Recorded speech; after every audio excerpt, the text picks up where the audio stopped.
couple of announcements right from the start. If you're watching at home on TV and you're looking for something better to do, the City Band has its 95th anniversary tonight in a concert at Harrison Park. Starts at 7:30. You can still get there. It's cooler in Harrison Park than it is probably in your apartment, definitely your house, definitely cooler than it is here in the council chambers.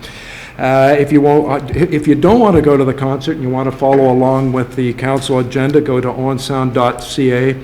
Look down the right-hand side on the front page, and it'll have council agendas and minutes, I think, and then look for today's date of July 20th. Number 3 in my pre-announcements, I'm going to go to Clerk Brianna Bloomfield, her Deputy Clerk. Additional items? No, just go ahead with your announcement. Okay. Yes, through your worship, I just want to introduce Carolyn Stobo, who will be the Deputy Clerk during my maternity leave. Carolyn obtained her law degree from Queen's University and brings over 20 years of experience in municipal and administrative law. Great. Welcome.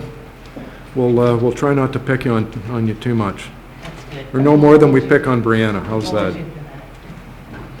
Next item I'm just going to announce right from the start. Councillor Dodd contacted me and is feeling ill and unable to attend tonight.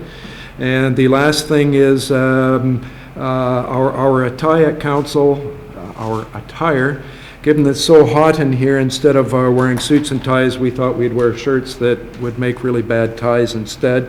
And so some of us, not all of us, are dressed appropriately for the heat and for the evening.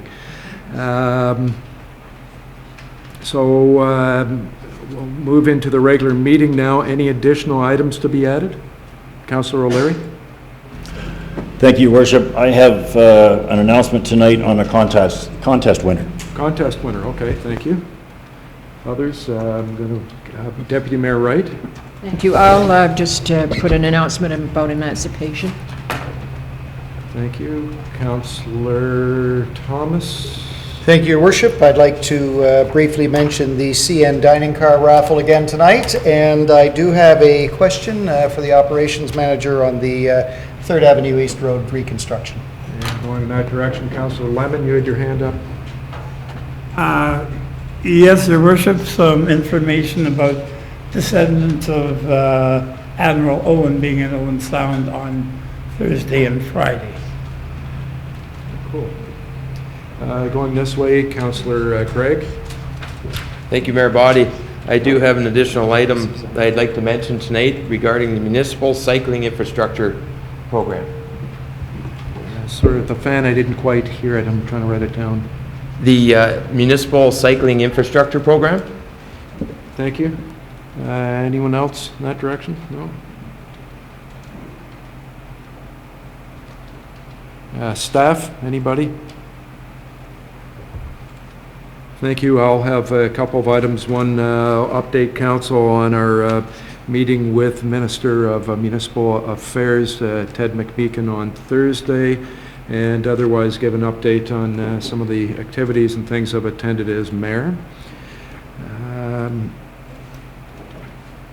What's next? Confirmation of minutes, 5A. Moved by myself, second by Councillor Gregg, that the minutes of the Strategic Plan Development Community meeting held on June 29th, 2015, as printed, be adopted. And all in favor? That is carried. Thank you. 5B. Moved by myself, second by Councillor Gregg, that the minutes of the regular council meeting held on June 29th, 2015, as printed, be adopted. And all in favor? That is carried. Thank you. And 5C. Moved by myself, second by Councillor Gregg, that the minutes of the emergency council meeting held on July 15th, 2015, as printed, be adopted. And all in favor? That is carried. Thank you. Number 6 on our agenda is resolution moving council into committee of the whole. Moved by myself, second by Councillor Kepke, that City Council now go into committee of the whole to consider public meetings, deputations, public question period, matters arising from correspondence, reports, matters tabled, motions for which notice was previously given, and other business. Thank you. All in favor? That is carried. Thank you.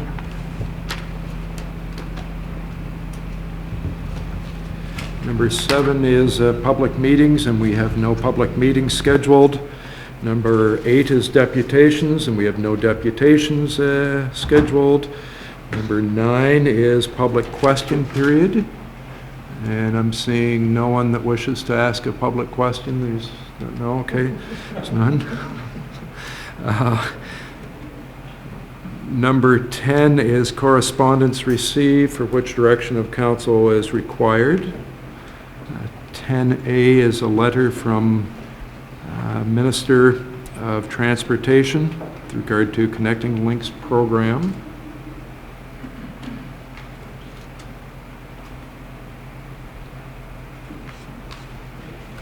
So what's that? Okay, go ahead, Councillor Kepke. Thank you, Your Worship. I believe the Director of Operations would be probably responding to this correspondence, and maybe he could update us on what he might say. Yeah, I understand there's some questions there that they're asking us to respond to. Go ahead, Mr. Becking. Thank you, Your Worship. Through you.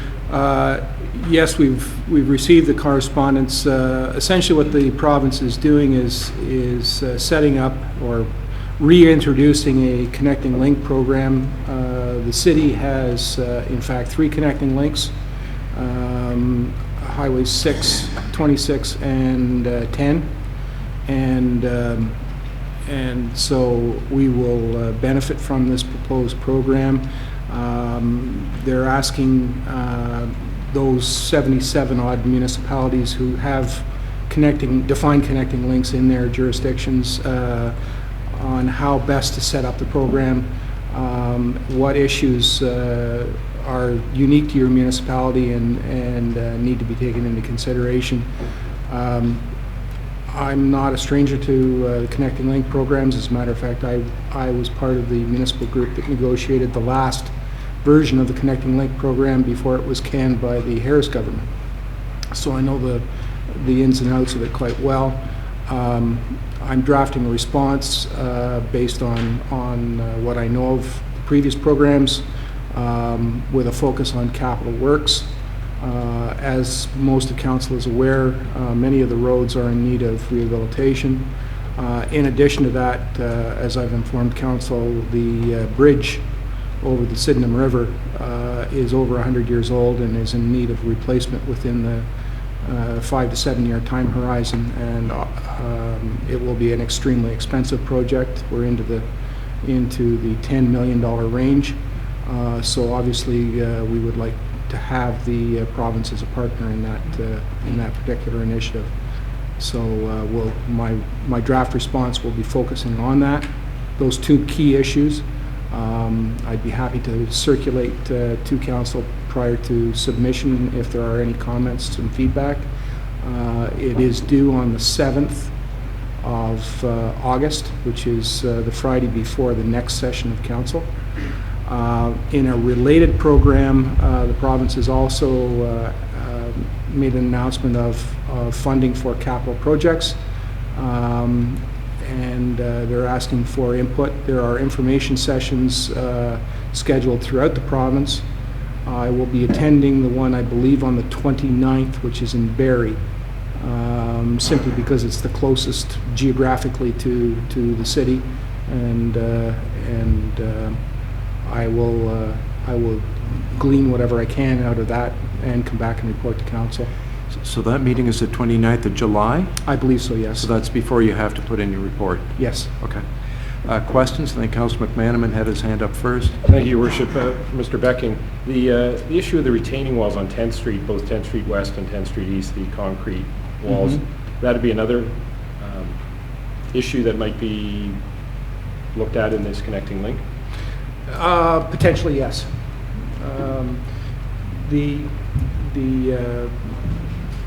If the program is to be structured essentially along the lines of the previous programs, it will provide capital money to the extent of the provincial interest in a roadway. for anything attached to the roadway.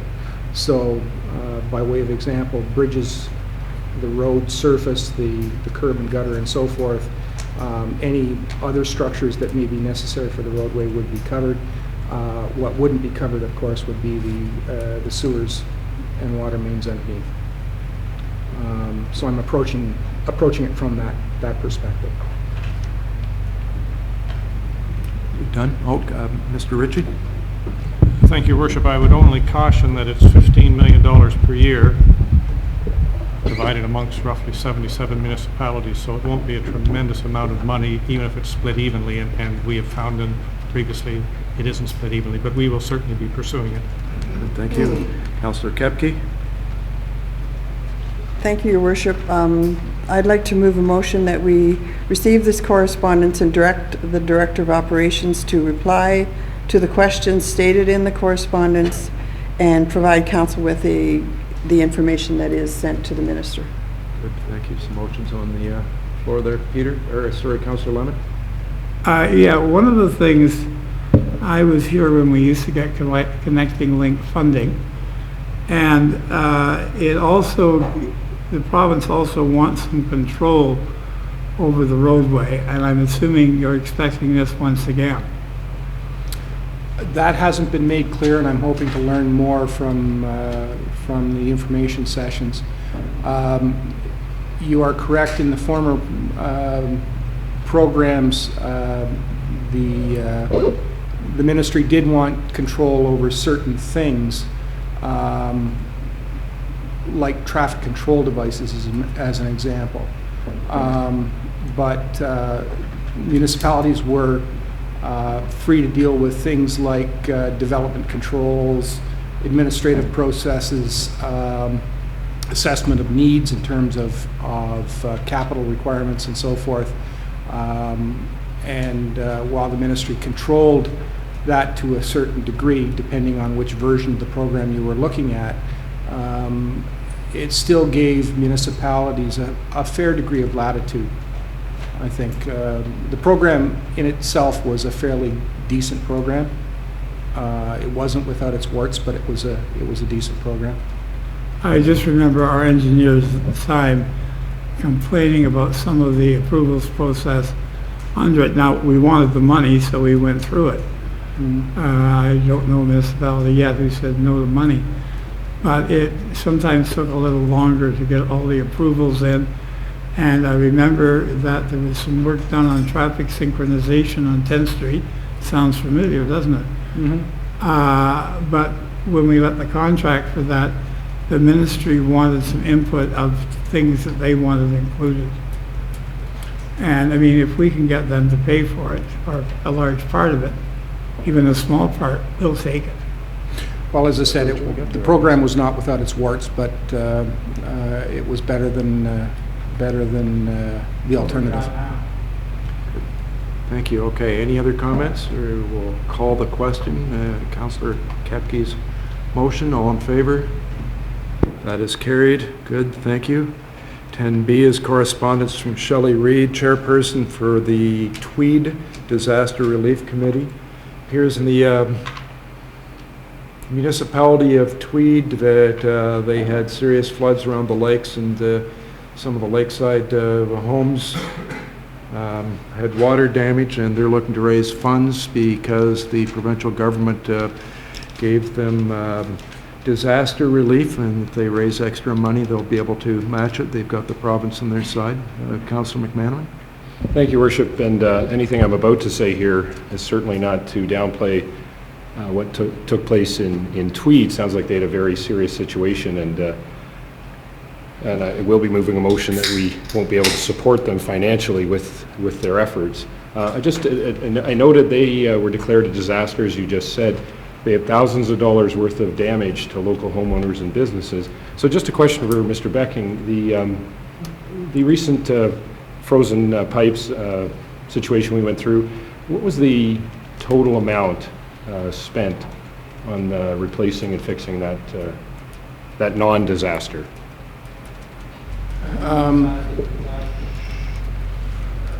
In round numbers, the city took on approximately $1.5 million in emergency repairs. There was an additional $170,000 in internal costs, so that's everything from staff time to overtime to stock usage to anything else that happened to fall into place. And we're still facing something in the order of $430,000 to $450,000 in additional repairs for 6th Avenue West between Alpha and 13th Street. Those costs are yet to be incurred. Total value, round numbers, $2.05 million. So that's just interesting, and again, I don't know anything about the situation in Tweed, other than their letter says they had thousands of dollars worth of damage and were declared a disaster area. And our $2 million situation didn't qualify. Anyway, we'll discuss that maybe later with your update, Your Worship. I'll just move that we receive this correspondence. Okay, thank you. Deputy Mayor Wright? Thank you very much. I agree with receiving the correspondence, but I think we should reply to them. We have helped out in the past. We have helped out other areas that have had disasters, and I feel I would like to send a letter back saying we've received it, but the reason why, I mean, we've suffered our own disaster with the almost $2 million, and unfortunately we're not in a position to help them out this time. They have received disaster relief, whereas we haven't. Thank you. Is that a That's friendly fine, yeah, amendment? that's that fine, Your okay? Worship. Yep, good point. Thank you. Good. Any other comments? No, so I'll call the question on Councillor McManaman's motion to respond, saying we're not able to send money, etc. All in favor? That is carried. Thank you. 10C is correspondence from Grey Sauble Conservation Authority with regard to bus tour. Councillor Kepke?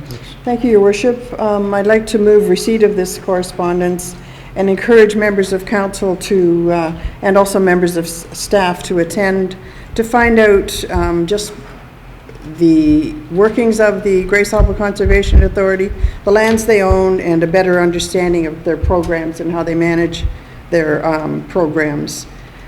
And also that staff notify the clerk of their intentions to attend. Now, is there a deadline there? There's a deadline of August 21st. Okay, so motion to receive? Receive and notify the clerk of intentions to attend. Okay, individually. Yes. Okay, any questions? All in favor? That is carried. Thank you. 11A is report manager of economic development at 1A1 with regard to harbor and divestiture process. Mr. Furness is coming to the podium. Your Worship. Wait, now there we go, great. So, 2015, harbor divestiture. The picture on the left, lower left, was of the recent tugboats on hottest street sale day. So, at the May 25th council meeting, council asked for a special meeting on harbor divestiture and to provided an update on previous reports, including the 8 principles. The resolution says 8. When you got your package, when we looked at all of them, there was really only 7. So that's why there was a little difference between the resolution and what you saw in your report. So I'm just going to go through, first of all, a bit of an ownership map of the harbor. And so we're going to go through these. Generally, green is Federal Transport Canada lands that they own, and blue is also Transport Canada lands underwater. So the first one is the lands that are north of Kelso Beach. Basically, they are the soccer field. And there is a lease agreement with Transport Canada. Generally, the leases are under 5 years. The second parcel is the water lot, which is out in front of the Kelso Beach. Apparently, the last time we talked about the harbor divestiture, this section was a part of the divestiture discussions. In a brief discussion with Transport Canada, I don't believe that it is. So I'm just not sure exactly what is what, but the third section here is the green part, the west side of where the grain elevator is. So that's the tip up here, and all the way down here. You'll notice the road, there's an easement by the Queen, and this area is all owned by Parrish and Heimbecker, the grain elevator. There is no lease in this area. So the next area is down here. We didn't specifically point out to it, but right in here is P&H owns their own wharf and the facility, so that's why there's a gap. So this area is owned, it's right next to the grain elevator, just in front of it, along the water's edge there. There is no lease there. Just gonna stop you for a minute. Councillor Leonard Sure. has a quick question. Yeah, that's the area that the Rainbow Boat Club is in, is it not? That's the next two slides. Oh, sorry, I So this thought, is, yeah, if you see, if you're turning the corner, you'll see the security fence yeah, right here. So this is all P&H. So down in here is P&H, and this is Transport Canada. okay. So the next one is that little area where they had that, it flows in from the grain elevator, and it's fairly narrow. Again, Transport Canada owns this, and there's no city lease there. The next chunk is the Rainbow Boat Club. So it's next to this area here, Councillor Lyman, and that's the Rainbow Boat Club, and then the Transport Canada lands along the water. And there is no lease there as well. So the next section, if you move along, is the city boat launch. Mr. Furness, if I can just stop you, if you can go Sure. back one. The green under number 6 is the federal lands. The pink is owned by P&H, correct? P&H, yes. And that brown patch in between, Right there? between 4 and 6 is owned by the city? I don't believe so, or it would have been yellow.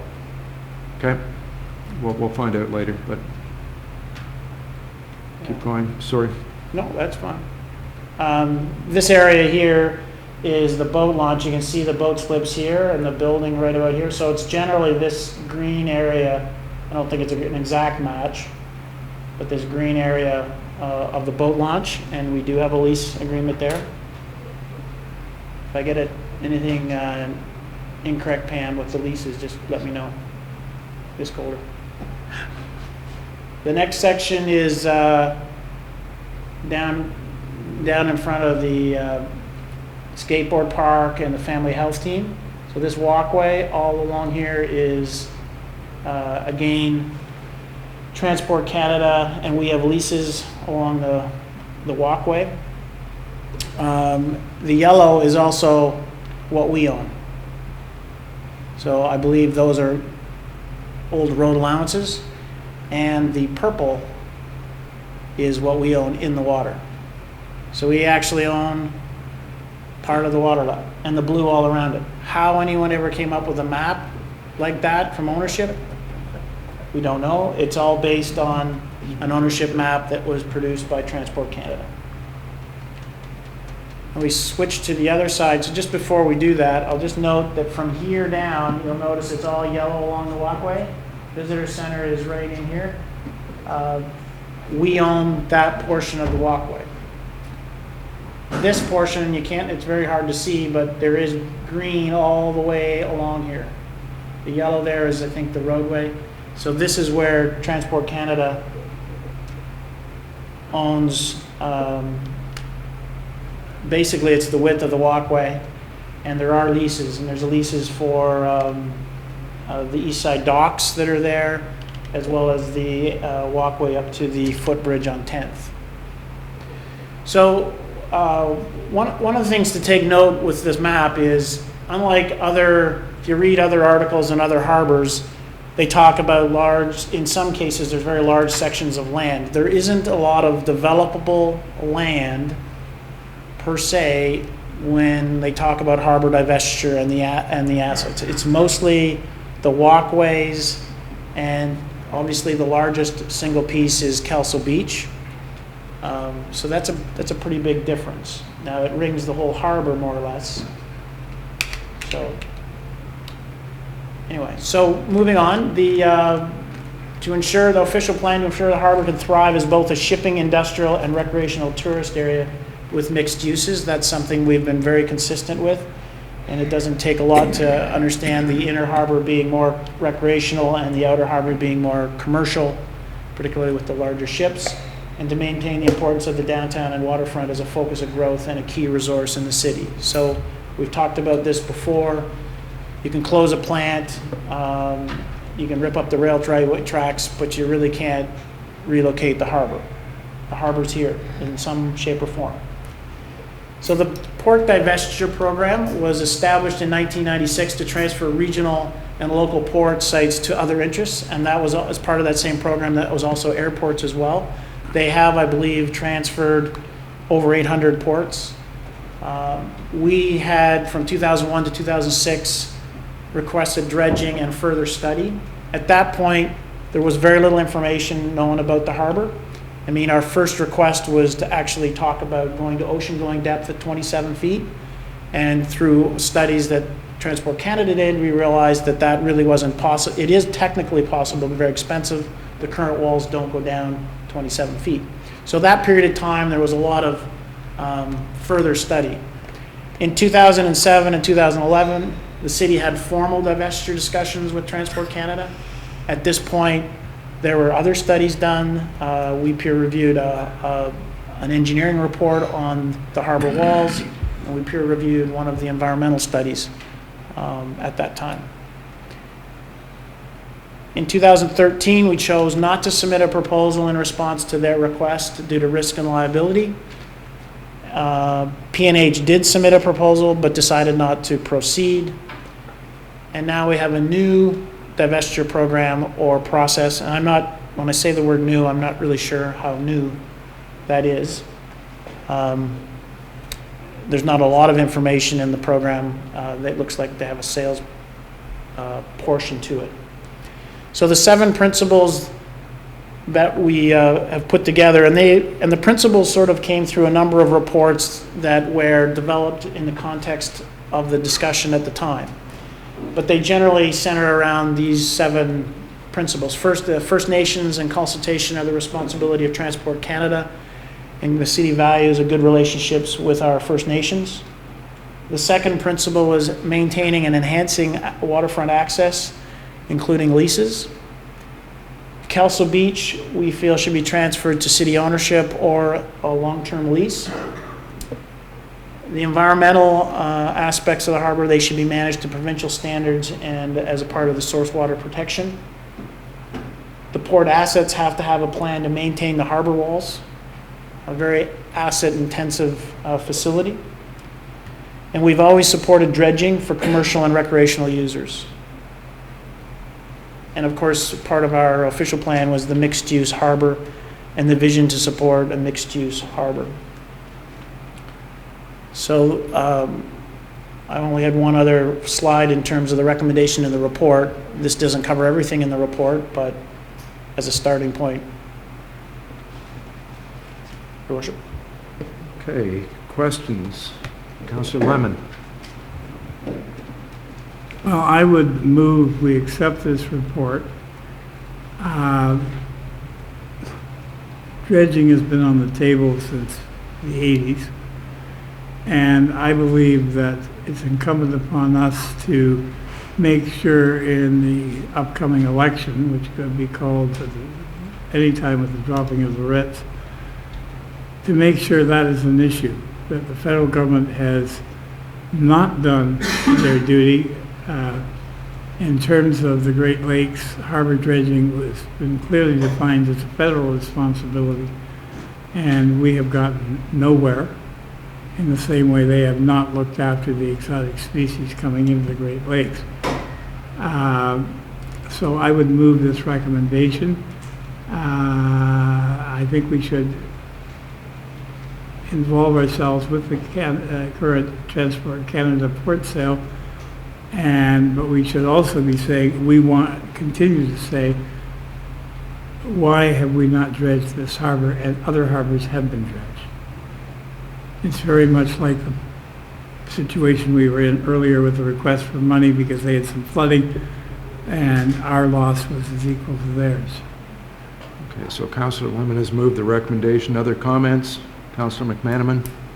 Thank you, Worship, and thank you to Mr. Furness for this report. I think the map that he showed speaks volumes. I mean, we've talked for years and years and years about harbor divestiture, and that map that was just on shows really what we're talking about. There's at least 9 different pieces of federal-owned land that, how would you describe that? A quilt work, a patchwork of properties along our harbor. And so this sort of brings it into focus as to exactly what we're talking about. Moving forward, I think this is at least my third go-round of a divestiture program that the federal government's had.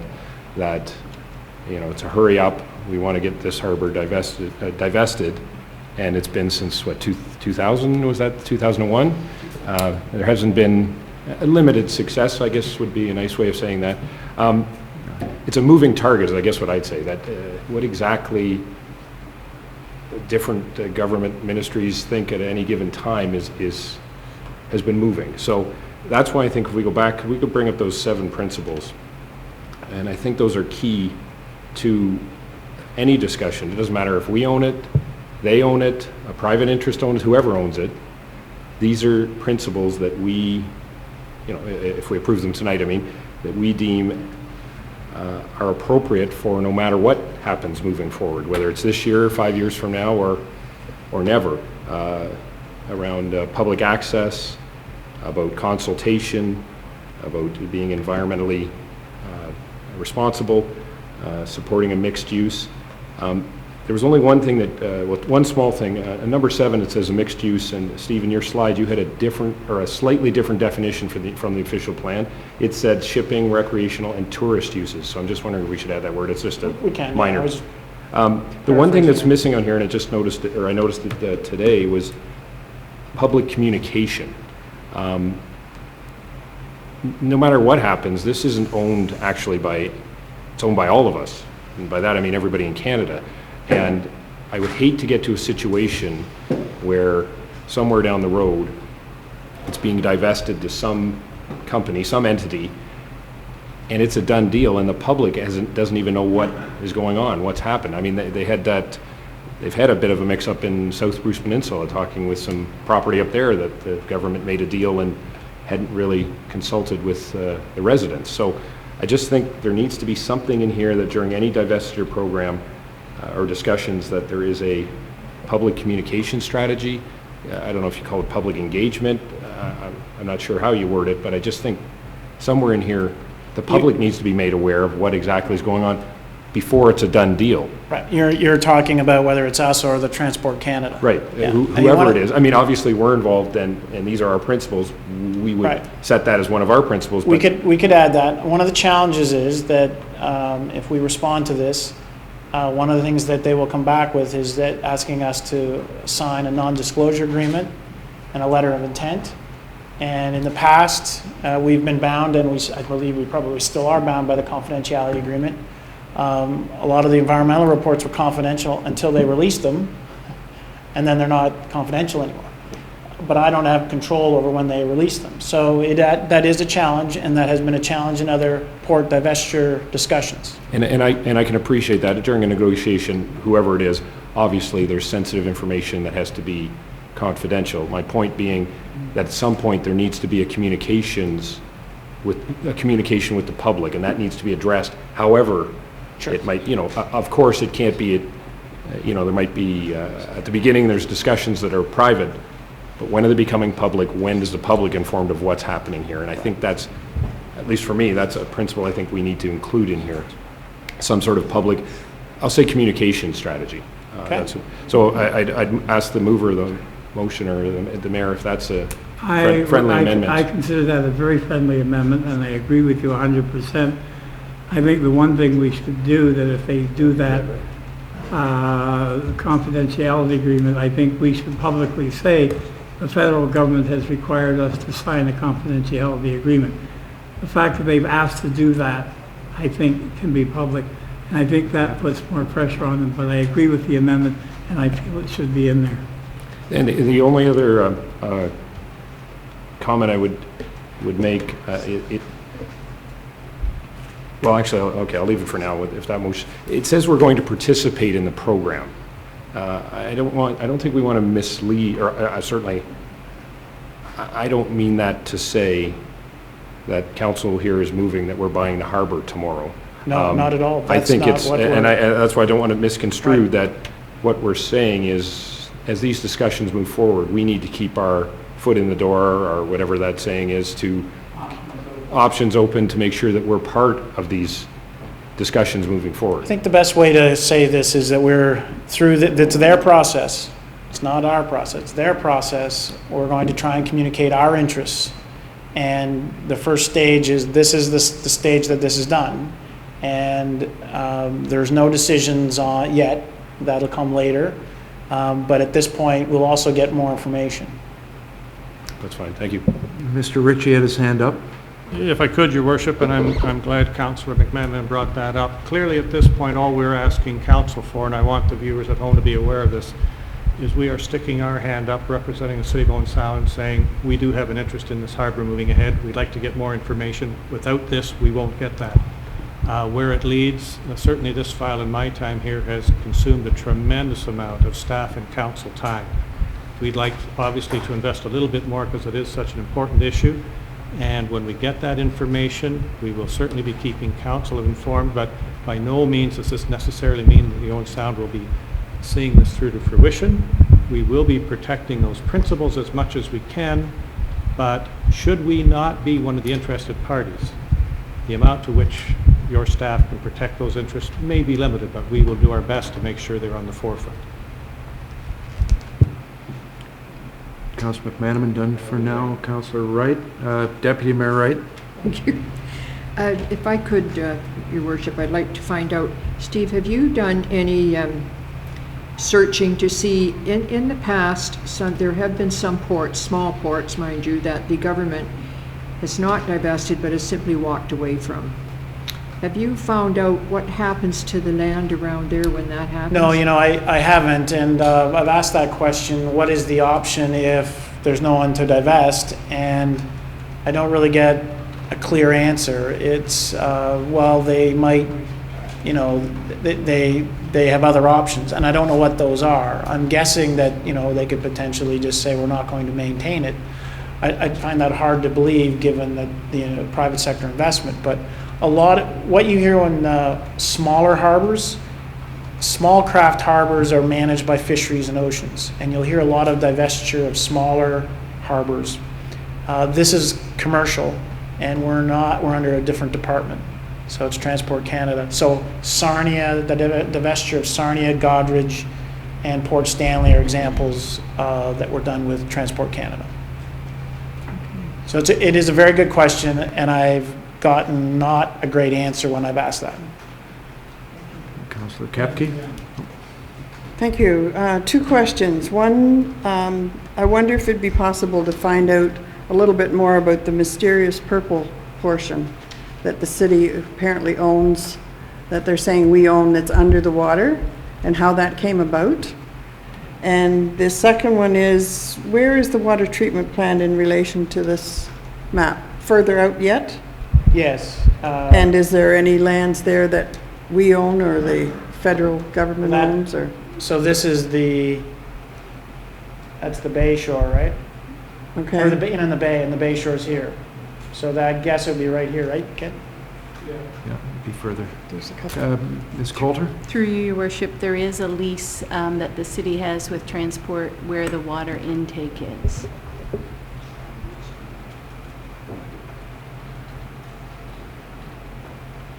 So okay to clarify that, Mr. Becking? Do you want to clarify that, or no, we're okay? Okay. But I would be interested in finding out how it came about that the city owns that purple portion. It is probably been dredged when you look at it, and it's where the roads used to be, but they're not there anymore. It doesn't really matter, because there's not a darn thing you can do with it. See But the road lines? Right. The harbor used to be narrower, and they've dredged it back where the roads went through and Like widened back in the the harbor. 40s, So- you mean, so or before? Whenever, Yeah. before, yeah. So if you look, it lines up with the Okay. roads all the way along. See the road right there, the yellow, or lines up? Yes, but I mean, out in the middle of the Yes, harbor, it it doesn't just make a lot of seems sense. strange. Yeah. And this is the first we've known that we own this, is when? No, We've known we've it. known that there's been a checkerboard of ownership, and that we owned, or at least, the survey done by Transport Canada. It was a color-coded map. It was well done. It took them a long time, but, to that end, we've not engaged a surveyor to go out and survey. I'm not even sure how you do the bottom of the harbor, but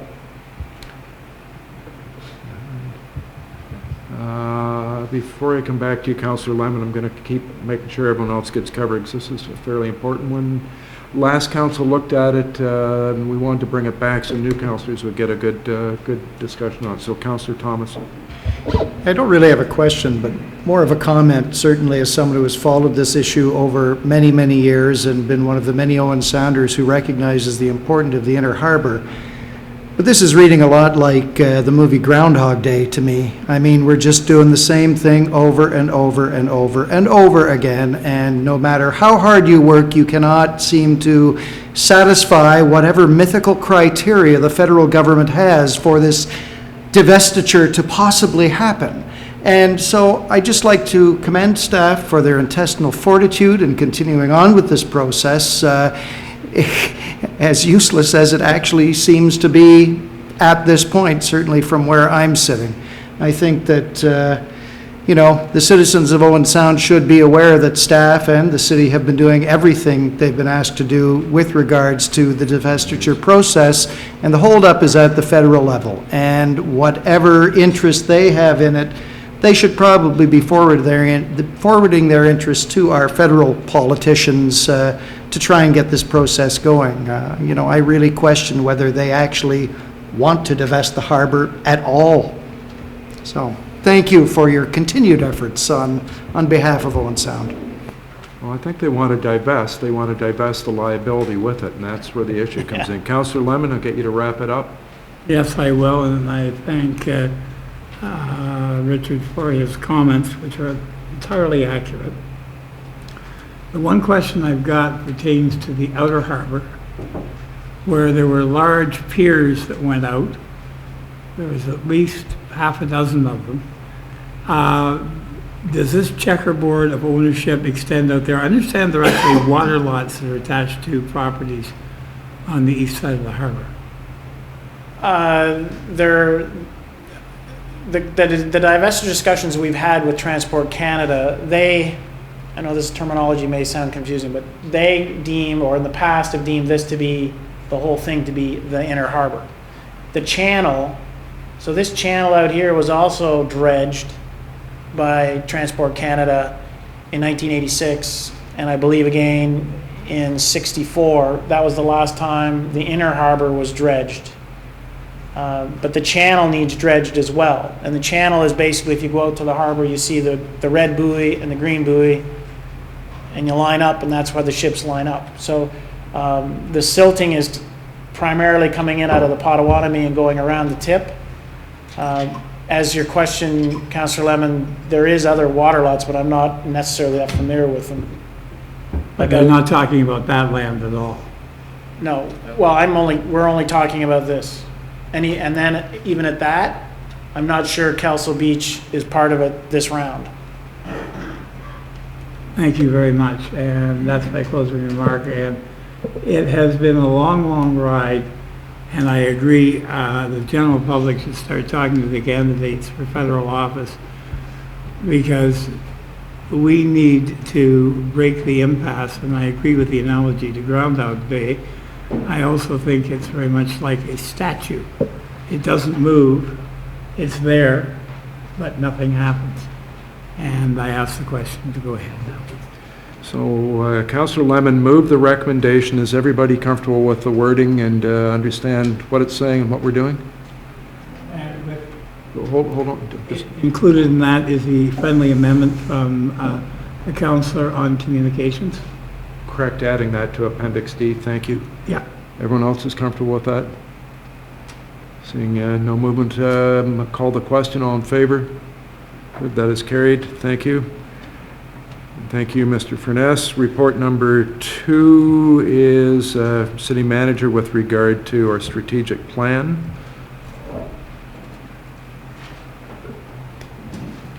Thank you, Your Worship. I'm very pleased to be here tonight to present our draft 2015 strategic plan. Residents, council, and staff of the City of Owen Sound have been engaged in the strategic planning process since December 2014. The culmination of that effort is the final draft City of Owen Sound 2015 Strategic Plan 2020, making our vision clear. The focus of our plan is to arrive at a realistic set of actions that can be implemented in the next 5 years. City Council committed from the start of the process to seek as much input from the public as possible. That commitment led to 2 community meetings, 5 council and senior staff sessions, presentations at community events and facilities, distributions of hundreds of comment cards, and an online survey. All of these engagements have led to nearly 800 responses. We have incorporated many of these responses into the document. And you will see the various dates of those engagements. Working through. So, what is our strategic plan? Our vision statement, Owen Sound, where you want to live. Owen Sound is a great place to live, work, and play, and the vision statement reflects this and serves as an inspiration for our community. Our mission statement, strengthening our community through sound leadership. Council's goal is to strengthen our community and make an attractive and prosperous place to live. This will be accomplished through sound leadership, which is visionary, forward-thinking, and collaborative. As council and staff implement the plan, we will apply core values to guide our actions. Many values were presented, and the 4 fundamental values that kept coming through were caring, creativity, integrity, and sustainability. Within the plan, there is detail on each of these values and how they will be incorporated into the implementation process. The plan has 4 focus areas referred to as pillars, which provide a clear direction on where we are, where we want to be, and how we will get there. The pillars are economy, society and culture, finances, and environment. The plan has 15 objectives that will represent how the city moves from where we are today to where we want to be. The plan has 41 actions that are specific, measurable, attainable, relevant, and time-based. Successfully completed, they should lead to our objectives. The plan is a living document and will be reviewed on an annual basis to make sure that it is reflective of our dynamic and changing environment. The established benchmarks and program indicators will help to ensure that we remain on the right path. From this, an annual report card showing how the plan is moving forward will be presented to Council. This plan has been a community effort from the very beginning, and it will be shared with the community now and throughout its lifespan. Communication, once the plan has been adopted tonight, hopefully, we will provide it at the library, the clerk's office, on our website, and through our various social media connections. I want to thank everyone who has participated in the process, and particularly the Mayor and City Manager's Executive Assistant, Sharon Edwards. She has certainly been a huge help to me through this process. With that, Your Worship, I present the 2015 City of Owen Sound Strategic Plan. Thank you. Questions, comments? Councillor Lemon? Well, just one comment, and I think the key thing to this is it's a living document, and if suddenly a miracle happens and the heavens open and the federal government divests the harbor as a case in point, we will have to make adjustments. And so we have to remember that the strategic plan is a plan, and sometimes things change. Quite often suddenly, without expectation, and something we cannot anticipate. And I think the way you put it is very good, as saying the annual review, so we can adjust things to changing times and environment. Thank you for all the hard work of staff on this. It's a massive undertaking, but well worth the time spent, and it's a good investment in our future. Thank you, Councillor. Certainly, as we've looked at the plan, you're right, it will be a living document. Things will come council's way, the community's way, that we have to address. And if we apply those core values to whatever comes our way, I think we'll be doing the community well. Councillor McManaman? Thank you, Worship, and thanks to Mr. Ritchie for the presentation. One question, we received 798 comments. We had 50 or so people at the last public meeting, not including all the other ones. And so the question is, that might come forward. So I gave a suggestion to you. I came up with an idea, and it's not in here. Right. How do you answer that? Through your worship, certainly we have edited this plan numerous times. We have tried to incorporate all of the thinking we heard, and all of it was good thinking. Certainly was a broad view of the city of Owen Sound. We have incorporated many of those in the plan, many of them late-breaking issues that we heard of. Unfortunately, to keep any plan relatively tight, you can't get everything in there. But again, I come back to all of the issues we heard. If we apply those principles and values to them, I believe that's certainly going to put the direction for the city in the right direction. So not everything has been incorporated. We've certainly incorporated very much. It was a difficult task for council and staff to make sure everything got its proper weight. That information you heard very late in the process didn't outweigh what we had heard 6 months ago. So we tried to be, certainly get as much in as we can without giving extra weight to anything we heard late-breaking news, I would say, Council. And Deputy Mayor Wright? Thank you, and I'm sorry, I guess I'm not putting any blame on you or our staff, but I really am disappointed with the finished product, and I guess I'm disappointed because it reads to me like it is already the review of our strategic plan. It reads like an annual review of our strategic plan, and it reads like here's all the good things you've done, all the success stories are all in there, Sure. And keep up the good work, and keep doing the things we're already doing, because we're already doing the things that are in that plan, and it tells a success story. So I am disappointed in the plan. It does have us keep on going the way we're going, but I really had to ask myself, why did we spend $50,000 to tell of our success stories and keep on doing the things we're doing? I have to agree with one of the comments from one of our public. It's an excellent marketing strategy. If I could, Your Worship, I think certainly the document itself on the front end certainly does describe the city of Owen Sound as we see it today, and I think all of us agree it is a great place to live. We all live here. We wouldn't want to live anywhere else. I think when you get into the objectives and the actions, that's when we get into the specifics of what in the next 5 years we are going to do. We're going to look at each one of those, and quite frankly, we'll be coming back with a report card late in 2016 telling council and the public, here's what we did. And hopefully we will see a payoff. And it will very much be a report card of, here was the objective, we had actions listed there we were going to do, we had benchmarks where we are today, and very much I will absolutely have council look at that as a report card on me, on staff, of how we've done. So in the back of the document, absolutely there are objectives and actions we will be undertaking on your behalf. But the front, very much is, I hope, a good news story of the city of Owen Sound. I hope that helps a little bit. Well, I guess we can't all agree on everything. No. Councillor Kepke?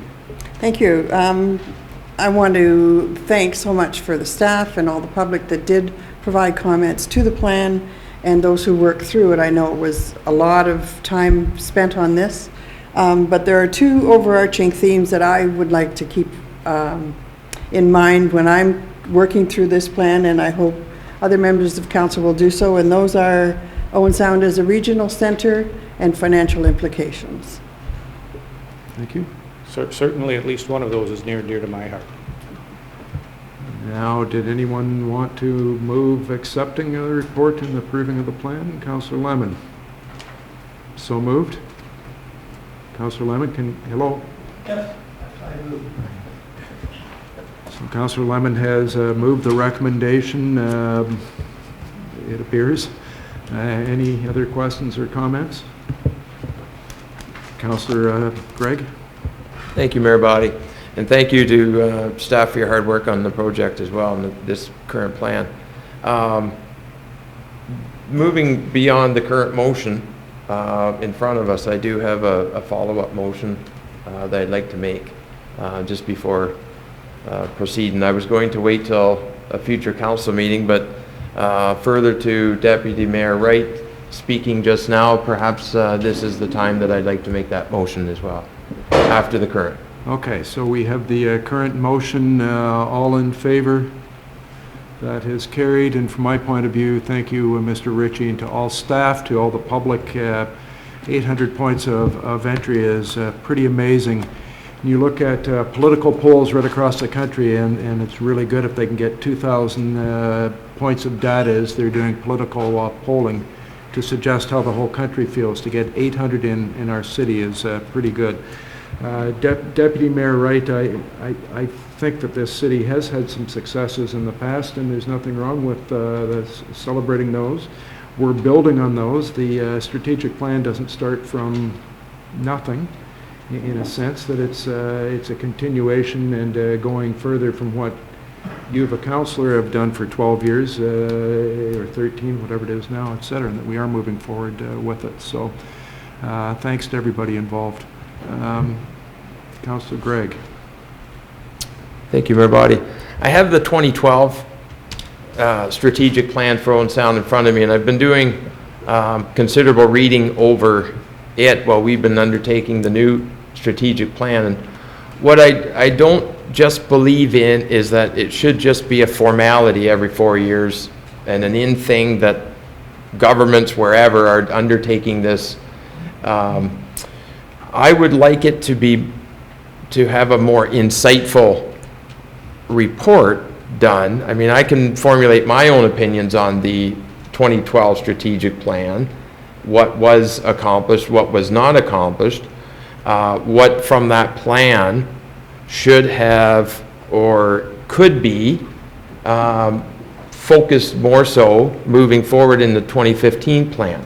So I would make a motion that we could have staff provide us a report on targets that were missed in the last 2012, what were the objectives that were hit, what were the goals that were attained.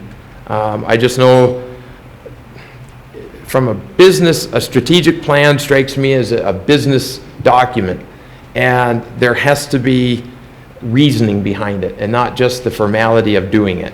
So I would make a motion that we have a report brought forward to council that provides us some insight contrasting the 2012 strategic plan and the current one in front of us. Okay, Councillor Thomas, next. You know, I understand where you're coming from with that, but I am a firm believer that the past is in the past. I would be far more interested and far more supportive of asking staff to provide us with some reasonable alternatives to the process we've just been through, knowing that in another 4 years, we'll be faced with the same thing. And if we're unhappy with the strategic planning process we've been through, let's look at alternatives for that. Personally, I can't support your motion, Scott, because I really don't see that there's any benefit in using staff time to go back in the past and look at what hasn't happened. And so I would certainly be far more amenable, if we're unhappy with the process, to looking at something that might provide us with a reasonable alternative going forward in the future, knowing again that we'll be doing another strategic plan within 4 or 5 years. Councillor Lemon. Well, I am going to support it for one reason, and that is it would be nice to have a list of the things we missed in the past. Because that should prompt us to say, hey, we tried to go there, we didn't get there, we're doing the same. This is also in this strategic plan, and realize that we've got to focus on some of these things that are attainable, but it's going to take some focus by council.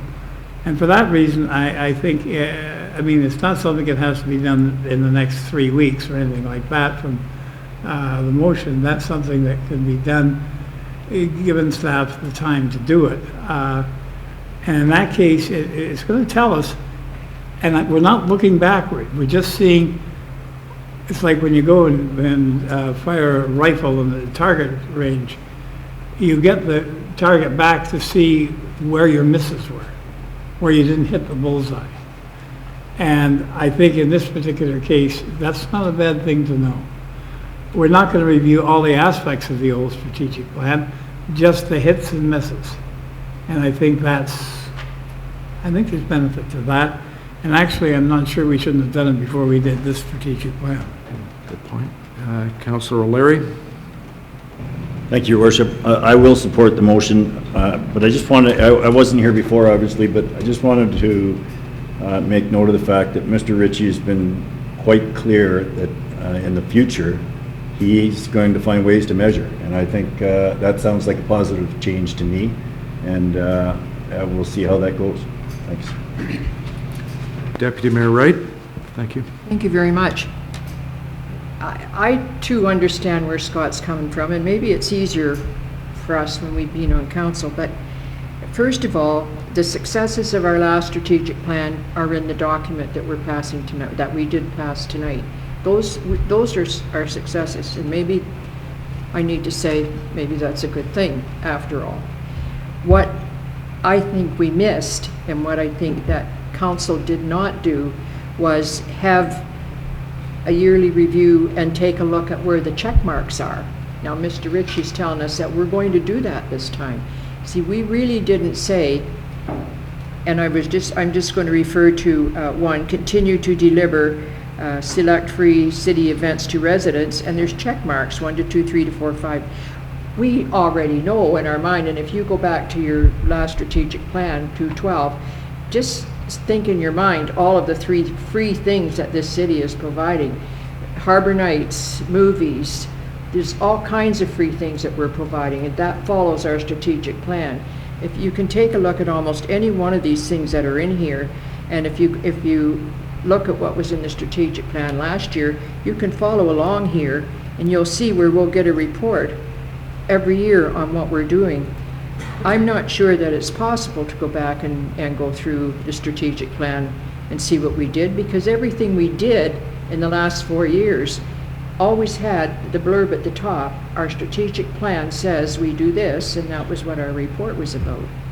I think our basic problem was perhaps we didn't celebrate those successes when we should have been celebrating those successes, and we're sort of celebrating them through this plan. So I don't think I'm going to support the motion on that, because I think it's far too much work, and I'm not going to say it's impossible, but we could miss a lot of things that would make us look as though we didn't do a good job or something. But I mean, we really did work hard. But anyway, that's my comment.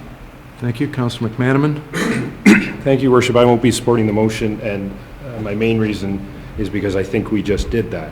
We spent 2 community meetings, 5 council and senior staff meetings. Most of those lasted 3 or 4 hours. So this council is into about 25 hours of reviewing or more. I'm just sort of roughly, I mean, that's a direct meeting, not talking about reading things before. I think the new document is everything we just talked about. We should look at what we did in the past and see what we could do better, and see what we missed, and and that's what this process was, I think. And also, I would far rather spend staff time, as Councillor Thomas said, looking forward. All of the parts of what we've done, what we want to do, that's what this plan is. So I mean, I guess you could say, well, there might be some benefit to it. Okay, well, staff will spend a lot of time doing it, and then what? We'd amend this this new plan with the information we received. But again, that's what we did for the 25 or 30 hours in all those meetings. So anyway, I won't be supporting the motion. Let's Thank look you. forward. Before I call the question, either Mr. Ritchie or Ms. Bloomfield, I'm really not sure which. As we've been going along with our reports that come to us that have that line from the strategic plan, did that come from the one 2 years ago, or did that come from the previous one that was approximately 8 years old? My belief, Your Worship, it would be a bit of a combination of both. The last 2 years would come from the most recent one, and prior to that, council's term would come from the one several years before that. We did a review, fairly comprehensive review, but it was not a complete revamp of that plan. Councillor Gregg, from my memory of that one 2 years ago, we started it and we didn't complete it. We did a portion of it that identified things, and then we were supposed to go forward and add measurements and do a second part of it the next year. We didn't get to it. In my mind, that one from 2 years ago wasn't really complete, didn't really get us to where we wanted to go, and it stalled so badly that was why we started over, in my memory. If I won't be voting for your motion, but you had your hand up, so go back to you. Well, thank you very much. What I'm glad to hear is that moving forward, as Councillor Thomas said, you would be open, as well as it has been mentioned by staff, that we can pursue alternatives, because what I'm really just not in favor of here is that this is just a formality that one should go through every 4 years or 5 years and hire the consultant without more of an insightful, meaningful, intrinsic look. I mean, we might not like the results of the report, but that's why we're sitting here. I'm not afraid, you know, in 2 or 3 years, I mean, ultimately in 3.5 years, the public gets to make the decision as to whether or not they like the report, and that's at election time. So, you know, the feedback, you know, whether positive or negative, is insightful. But what I'm glad to hear from Councillor Thomas there is that moving forward, we will look for more alternatives in terms of, you know, that making it not just a formality, that this is what we should just, a process to go through. So, If I may add one more point to my memory, you'll notice it's in 2012 and we were elected in 2010. We had an acting city manager starting in 2010 and didn't get a city manager was hired until the summer of 2011, starting I believe in August, and then started the process. We're already 2 years into the mandate, and it was the wrong time, I think, altogether, looking at that. And this one, because it started with us, a new council, right at the start of the term, basically, I think we'll own this one a lot more than we ever owned the last one, but just the way it worked out. Anyway, any other comments? I'll call the question in favor of the motion. 1, 2, 3 opposed. 1, 2, 3, 4, and I'm opposed, so I guess that's 5, so it's defeated. Thank you. Number 3 is from Bylaw Coordinator, Mr. Smith, grants policy. Thank you, Your Worship. This report was put together from a request for council for a grants policy. Just to let you know, in the background of the report, I noted some of the groups that receive funding, targeted funding for groups, as well as groups that already receive a grant from council, and the contribution that City Council made to the Legacy Fund currently managed by the Grey Bruce Community Foundation. So the recommendation is that Council adopt a policy for grants. I'd just like to draw your attention to Section 5 of that policy, where a person isn't eligible for a grant. City staff would inform the applicant that the request is ineligible. Where possible, recommend alternative grant opportunities, and also report to Council by the information package for recipients or people that requested a grant that were not eligible. If you have any further questions, I'd be happy to answer them. Councillor Thomas has a question. More of a comment, Your Worship. I I'd first of all like to thank Mr. Smith for this report. It's great, very comprehensive, taught me some things. One thing for me that was missing, though, is certainly having had a lot of experience with not-for-profit groups and organizations, it's pretty typical for granting organizations, primarily the provincial and federal governments, to require annual financials from people who receive grants to ensure transparency and accountability. And as a municipality, I really think that we've got to start asking the same from groups that we provide grants to, so that the taxpayers are assured that they are getting their money's worth and that we are doing our due diligence as a council to make sure that those funds are being used for the purposes to which we intend them. There's a couple of examples of grants provided in the report, and of course recently we've been having discussions with the Tom Thompson Art Gallery regarding their desire to incorporate, and if they incorporate, in fact, then we'll be in a position where they'll be asking the city for an annual grant in the neighborhood of $300,000, which is 10 times higher than any grant we presently award. And I really feel that if we're going to be looking at our grant policy now, we should be including this kind of a mechanism in it. And I believe that I'd like to see this bylaw go back and then come back to council, including an annual mandatory reporting requirement that will see organizations receiving over $5,000 from the City of Owen Sound required to provide detailed financial information at the end of each grant year prior to the city's budget talks, including a detailed balance sheet and a detailed income statement. And again, Canada Revenue Agency has its reporting requirements for not-for-profit organizations. So I would also like to include a requirement that the city receive any audited statements required by CRA from not-for-profit organizations. I think staff will have a much better idea than I have on how to implement these things. But I feel it's important that we assure ourselves and the citizens of Owen Sound that organizations that are receiving funds from the city are transparent in their dealings and are accountable. So with that... May I ask a question? Yep. I'm just thinking, Sure. The only thing that I can see is if we want those before we go through budget deliberations, excuse me, if that doesn't line up with their fiscal year end and when they get their audits, I don't know how to get around that, but I guess staff can... I think that what I'm seeing the year end, their ask comes when we start budget talks, and I feel that we should have the previous year's information when we consider whether we're going to continue with those grants or not. Good, thank you. Councillor Kepke was next.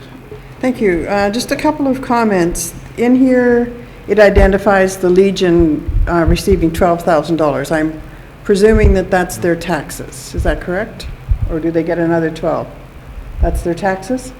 Okay. That's correct, Your Worship. And also, the Community Foundation Grey Bruce manages the funds of the Owen Sound Community Fund. And for the Owen Sound Community Fund to continue to give out funds, they have to build their endowment.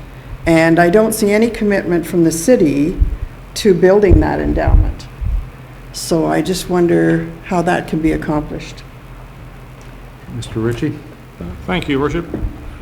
Certainly Councillor Kepke is correct. There is nothing to building the fund, but certainly that can be, if that's council's prerogative, we can look at that and come up with some suggestions.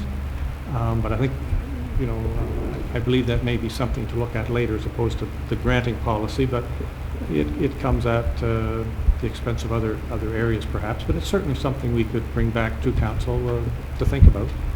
Councillor Kepke? Just further to that, the Owen Sound Community Fund is working hard to do some fundraising itself to replenish that fund and build it up. And there's also something else.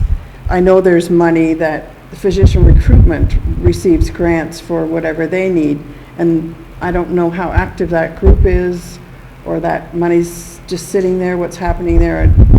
At some point, like to find that out. We can certainly report back on that. I believe the physician recruitment committee is finished, and I believe certainly the city held funds on physician recruitment. We do not have any, but we can certainly report back on that. The foundation may have some on their behalf, I'm not sure.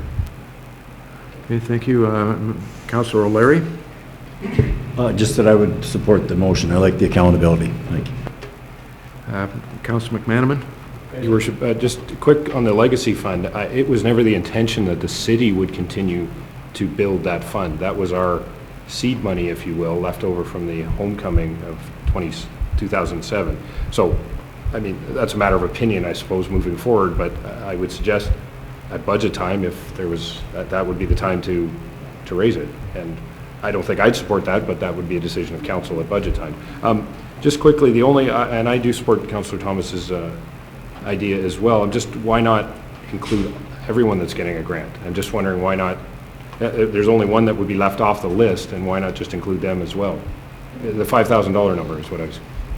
I think I'd put the $5,000 limit because for some of these organizations, especially organizations that are receiving a minimal amount of funding from the city, it might actually cause duress to those organizations. They don't have the volunteer base, they don't have the skills and expertise. I think I'm just presuming at the 5,000 plus limit that a group getting that kind of money from the city probably has got the wherewithal to produce this information fairly easily. So there's only one group that is, I see what you're saying, if we give somebody $50, we don't want to have their financial statement. There's only one group at $37.50 though, and that's been a number for the city band for quite some time. I just think they should be included. If the whole point is to include everybody, I would include, you know, if you made it $3,000, you'd include everybody that we currently give one to, so that's just a suggestion. And that's certainly not a deal breaker for me. Councillor Lemon? Well, I like the $5,000 level because we do from time to time make grants to organizations, small grants, and this would mean that, you know, like the $100 grant or the $200 grant to something that's happening in the city. I think let's first look at the bigger ones, and if later on we can take the level down to lower levels. But I think it becomes, for some organizations, it becomes a little bit strenuous to get an audited financial statement. They probably don't have one. And if you really get down to it, then we would be required to have financial statements from a whole bunch of youth teams, et cetera, because in effect they are receiving a grant because of the subsidized. I don't think we want to get into that, otherwise Wayne is going to spend 4 months a year going over financial statements, which I don't think he wants to do. Mr. Ritchie. Thank you, Your Worship. If I could, I believe the purpose of Mr. Smith's report is to hopefully limit council's debate over grants of all kinds. That we would be saying to the smaller people, smaller grant applicants coming forward, that in fact the policy is that they will not be receiving a grant from council, passing on to sources where they may be able to get funding, and listing for council, simply report that various people applied for grant and this was they were handled. So I think if the intent of the policy is to perhaps keep council from debating very worthwhile causes that come before you for small amounts and implement the policy. So I think that would do away with much of this. And I would suggest, again, perhaps if the only amendment council wishes to make to Mr. Smith's report is this, which I think is a terrific idea of asking for financials, could we incorporate that wording into tonight's report, draft the policy, and not perhaps come back to council with another report on the grants policy? Just try to perhaps pick up a little bit of staff time that is precious to us, if I could. Councillor Thomas, back to you. Okay, so I'll try and figure out the motion then, if that's okay. I would like to, so will I move to accept the report with an amendment then? Is that the best way to, yes? Okay. Well, all right, I will move to accept the grants policy report with an amendment to include a mandatory reporting requirement for organizations receiving over $5,000 from the City of Owen Sound, and that they provide detailed financial information, including a detailed balance sheet and a detailed income statement. Okay. Councillor McManaman. Sorry, Your Worship, and friendly amendment, I thought we discussed $3,000. Sorry, yes. Okay. $3,000. And that's just because then that covers everybody. That's fine. Yeah. Yeah. All right, great, thank you. But that takes in the city band, and this is probably all the money that they get. So you're forcing them into an audit or into a financial review. Yes, that's exactly what the whole purpose of the report was that financial statements must be provided to anybody that city gives money to. Is that not the whole purpose? Yeah, and I don't think we're looking for an audit Right, report we're here. asking What for we're is- looking for are their financials at the end of the year that they present for Right. their tax purposes, et cetera. Back to Mr. Through Ritchie. your worship, certainly I know the city band does have a treasurer, and we would be more than willing to work with them to see that we got the information needed. Okay, I'm out. So all in favor of that amended motion? That is carried. Thank you. Number 4 in our list is report of the bylaw coordinator with regard to Municipal Elections Act review. Municipal consultation from the province, with the province, by the province.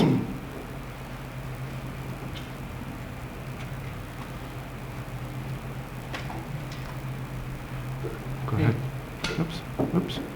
Thank you, Your Worship. This report was written to recommend City Council comments on the Municipal Elections Act review.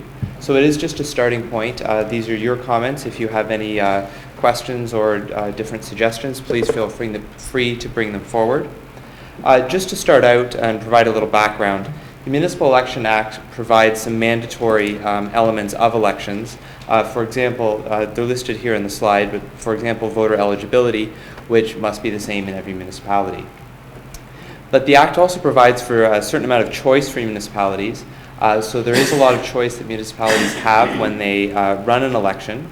And for example, last election, council chose to have alternative vote counting equipment, the vote tabulators. The goals of the provincial review are to make election rules that are clear, simple, and modern, and to provide more choice for municipalities for how to run an election. The comments that they're looking for, to start with, the comments in this report are the recommended comments for council to submit on behalf of the city.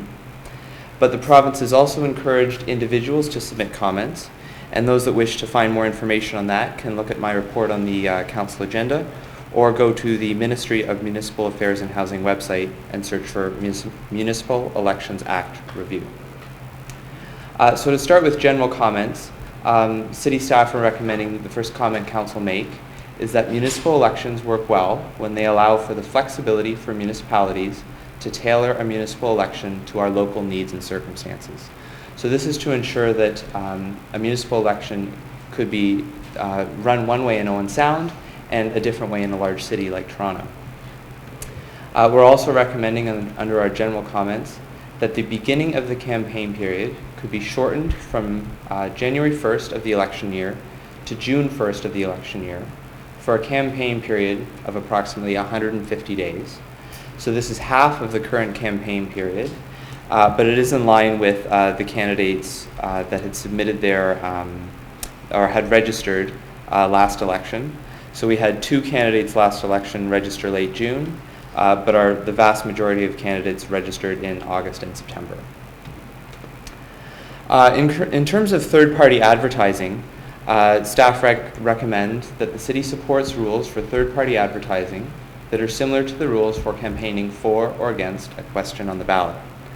So this would include if you're raising money to advertise or campaign and send third-party advertisements out, that you register with the city.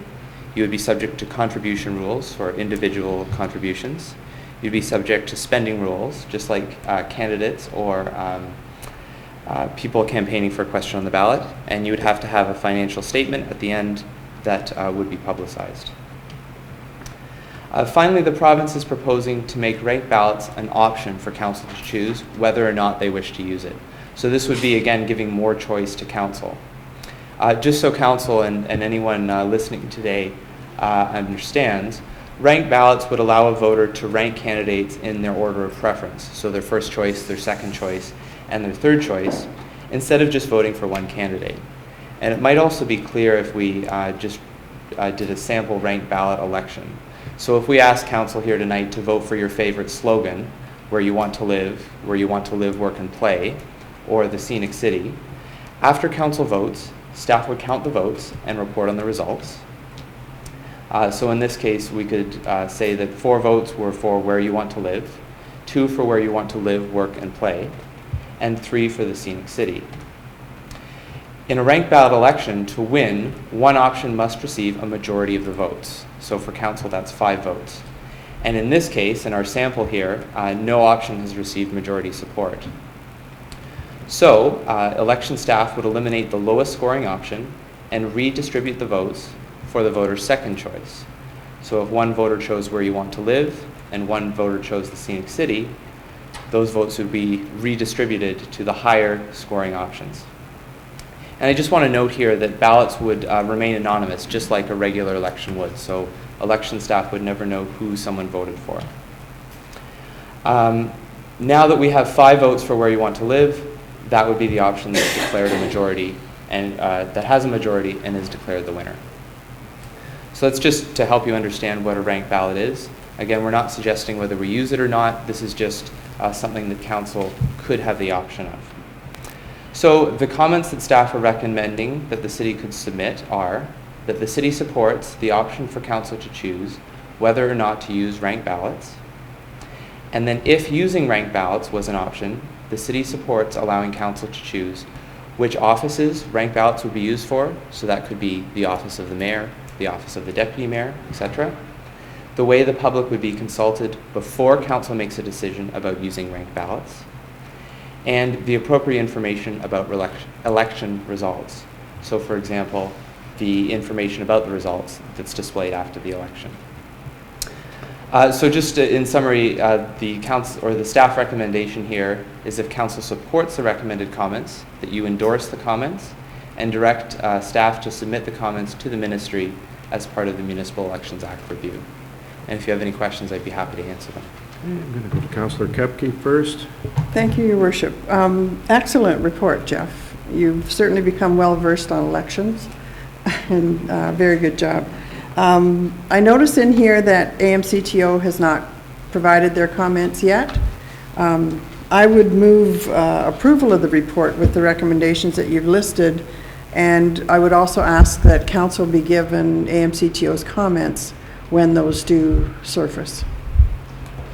That can definitely be done. Councillor Kepke, I'll ask you to clarify what AMTO is, just so that we're all on the same page. Association of Municipal Managers, Clerks, and Treasurers of Ontario. Good, thank you. Okay, Deputy Mayor Wright. Thank you, and thank you for the report, Jeff. It's very well written, and it's got good comments. Now, the only other thing that's missing, I believe, there is room there for other general comments that we could put in. There's nothing in there about plebiscites, and I know that the last time we had one over the treatment, the fluoridation. There were a lot of people that didn't understand the question, and we followed the Municipal Act. And I think that municipalities should be allowed to do their own plebiscite, to word their own plebiscite. Through your worship, the Municipal Elections Act does allow council to choose a question on the ballot or put a bylaw on the ballot. So if you wanted to put a bylaw out to the members of the public and say, do you wish for us to adopt this bylaw? The only caveat I would say to that is in the Fluoridation Act is where that question is, and the Fluoridation Act even sets out the wording. So in this case, council didn't have a choice of the wording. They had to use what was in the Fluoridation Act. I'm not sure if this review extends that far, but we could definitely add some comments if you think that would be appropriate. It's a very poorly worded, as we all found out, question, and it should be looked at. If they don't want to look at it, maybe they can ship it over to the right ministry.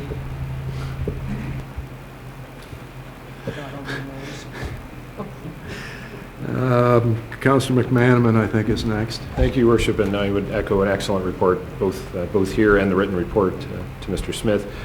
2 questions similar to the Deputy Mayor. The third-party advertising, and you have that they should be the same rules. So with that, are you talking on a plebiscite question that both sides would have the same rules? Am I clear that's what you mean? So no, on a plebiscite question, both parties have the same rules right now.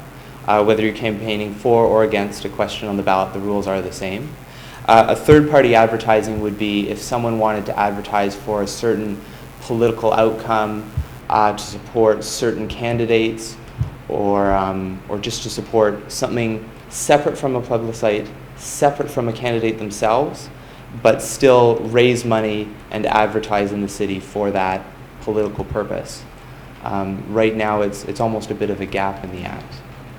I certainly support that, but on the plebiscite, the one we just had, there was some concern that one group, being the health unit, an arm of the government, wasn't under the same rules as far as costs go, or reporting requirements.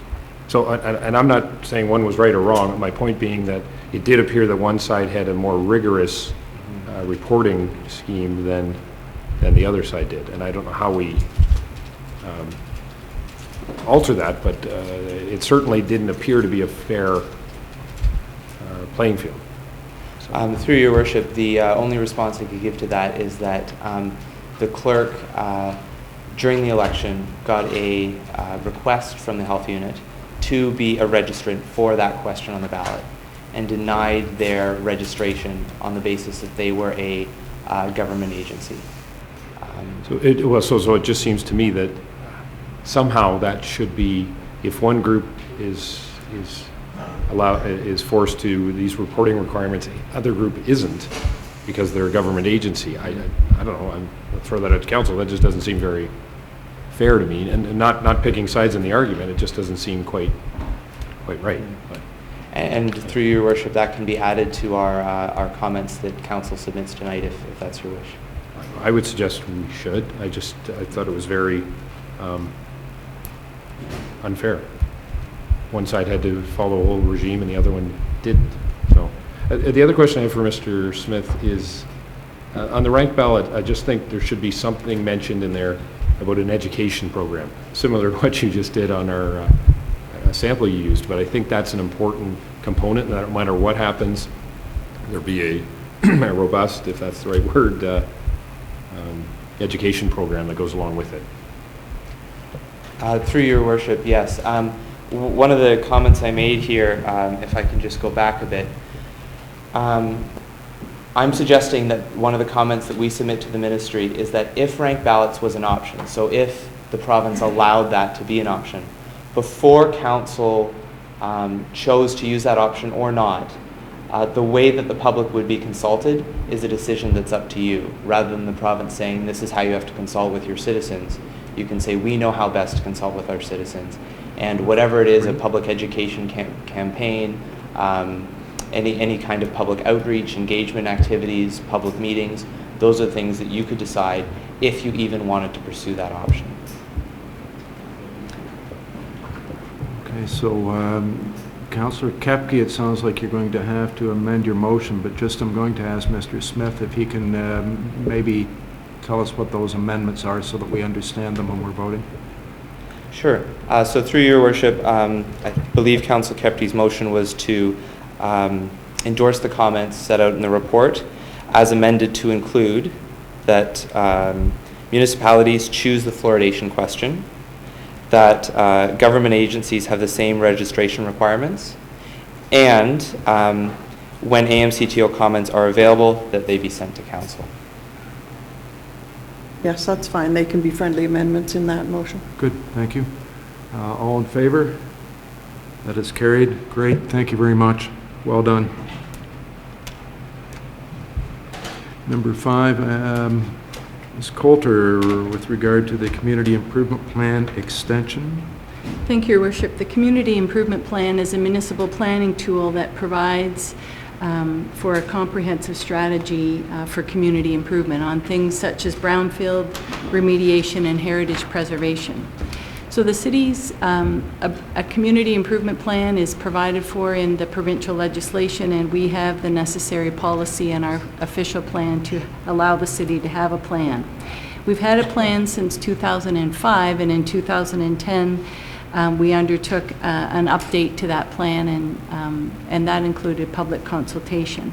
So currently our plan has the nonprofit housing loan program, or the affordable housing loan, environmental study grant, the DC refund, heritage property tax relief, the facade and structural improvement program, the vacant land, as well as the brownfield program.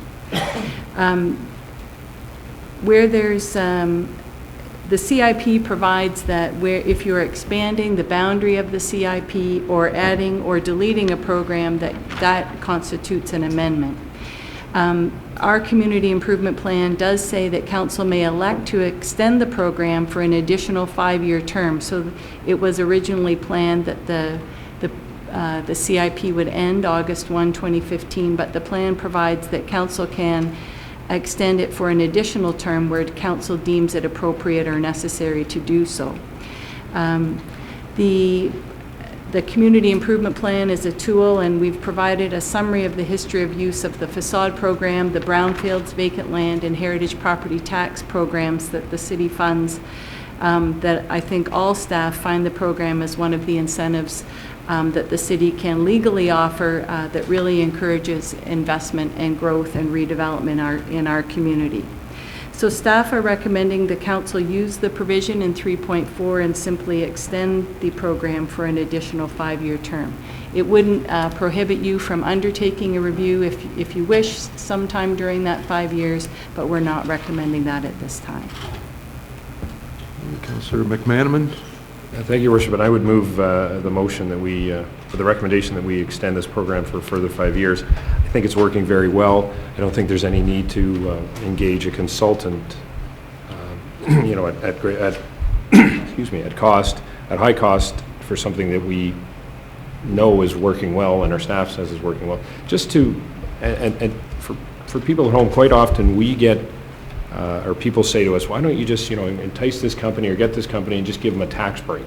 And the reason we don't is because it's illegal. That would be the first answer. But there are many, through this community improvement plan, there are, as Ms. Coulter has just listed, a number of incentive programs that are legal that will allow companies to redevelop vacant land, brownfield land. Those are the most popular ones.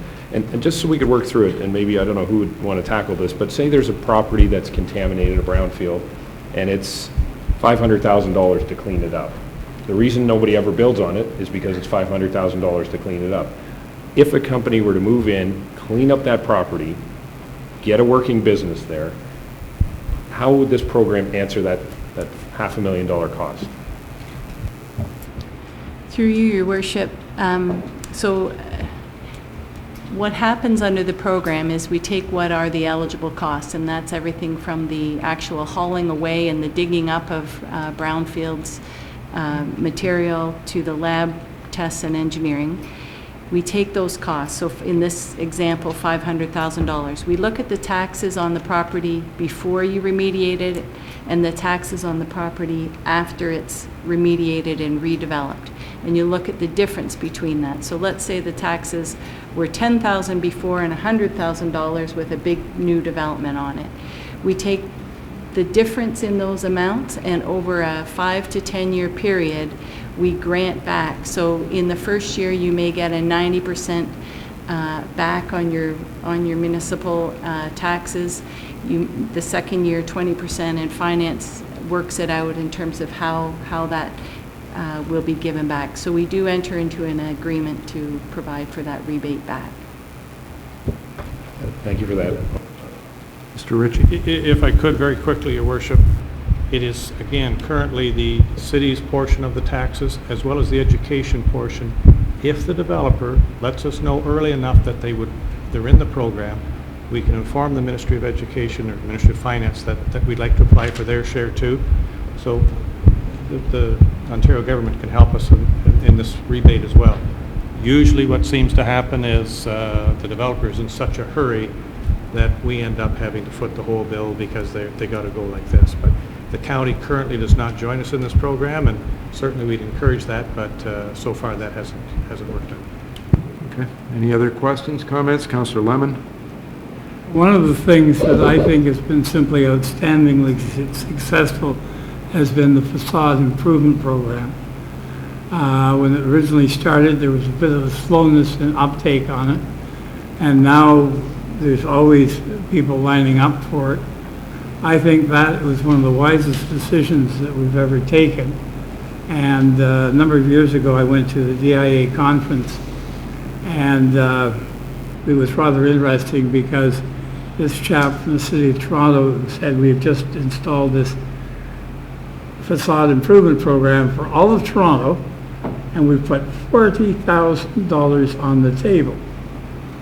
And so I got up and sort of mentioned what we were doing for a much smaller base. And the guy looked and said, well, why would you put that much money in? I said, because we value it. And I got a very strong reaction from the people at the conference because they agreed that for all of Toronto, $40,000 is one grain of sand at Sauble Beach. Good. Thank you. Anyone else? So I'll call the question to the motion. All in favor? That's carried. Good, thank you. Number 6, Ms. Coulter again with regard to Ontario Heritage Trust Capital Funding Agreement with regard to the former CP station. Thank you, Your Worship. As Council knows, the city purchased the historic CP train station in 2010, and our goal is to find a tenant to lease that building as a catalyst to waterfront redevelopment. In April, Council approved a couple of things. One was a budget to deal with some environmental issues inside the building as well as some engineering design for outside work.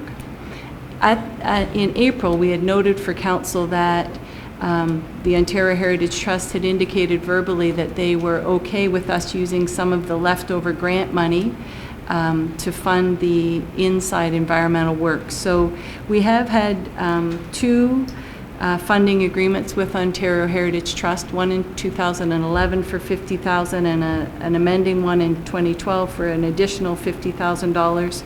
There's $9,766 remaining, and this agreement would allow us to use that money to undertake part of the inside environmental remediation. So the recommendation that is in consideration of the report, Council authorize a bylaw to execute the agreement with the Ontario Heritage Trust. Okay. Councillor Thomas? I'd move that. Okay, further discussion? Seeing none, all in favor? That is carried. Good, thank you. Number 7.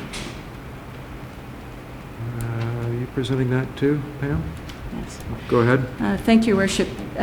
This relates to a heritage property tax relief, which is one of those programs under our community improvement plan. So we have had a heritage property tax relief program since 2009, and it really encourages owners of designated properties to make regular investments and ongoing maintenance to these heritage projects to avoid a major restoration.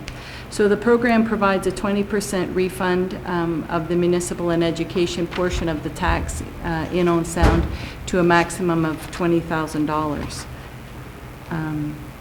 So the owner of the designated property known as the Wilcox Bowman House at 606 2nd Avenue West has made a request to enter into a heritage conservation and maintenance agreement. So this would make them eligible for a refund in 2016 of their 2015 taxes.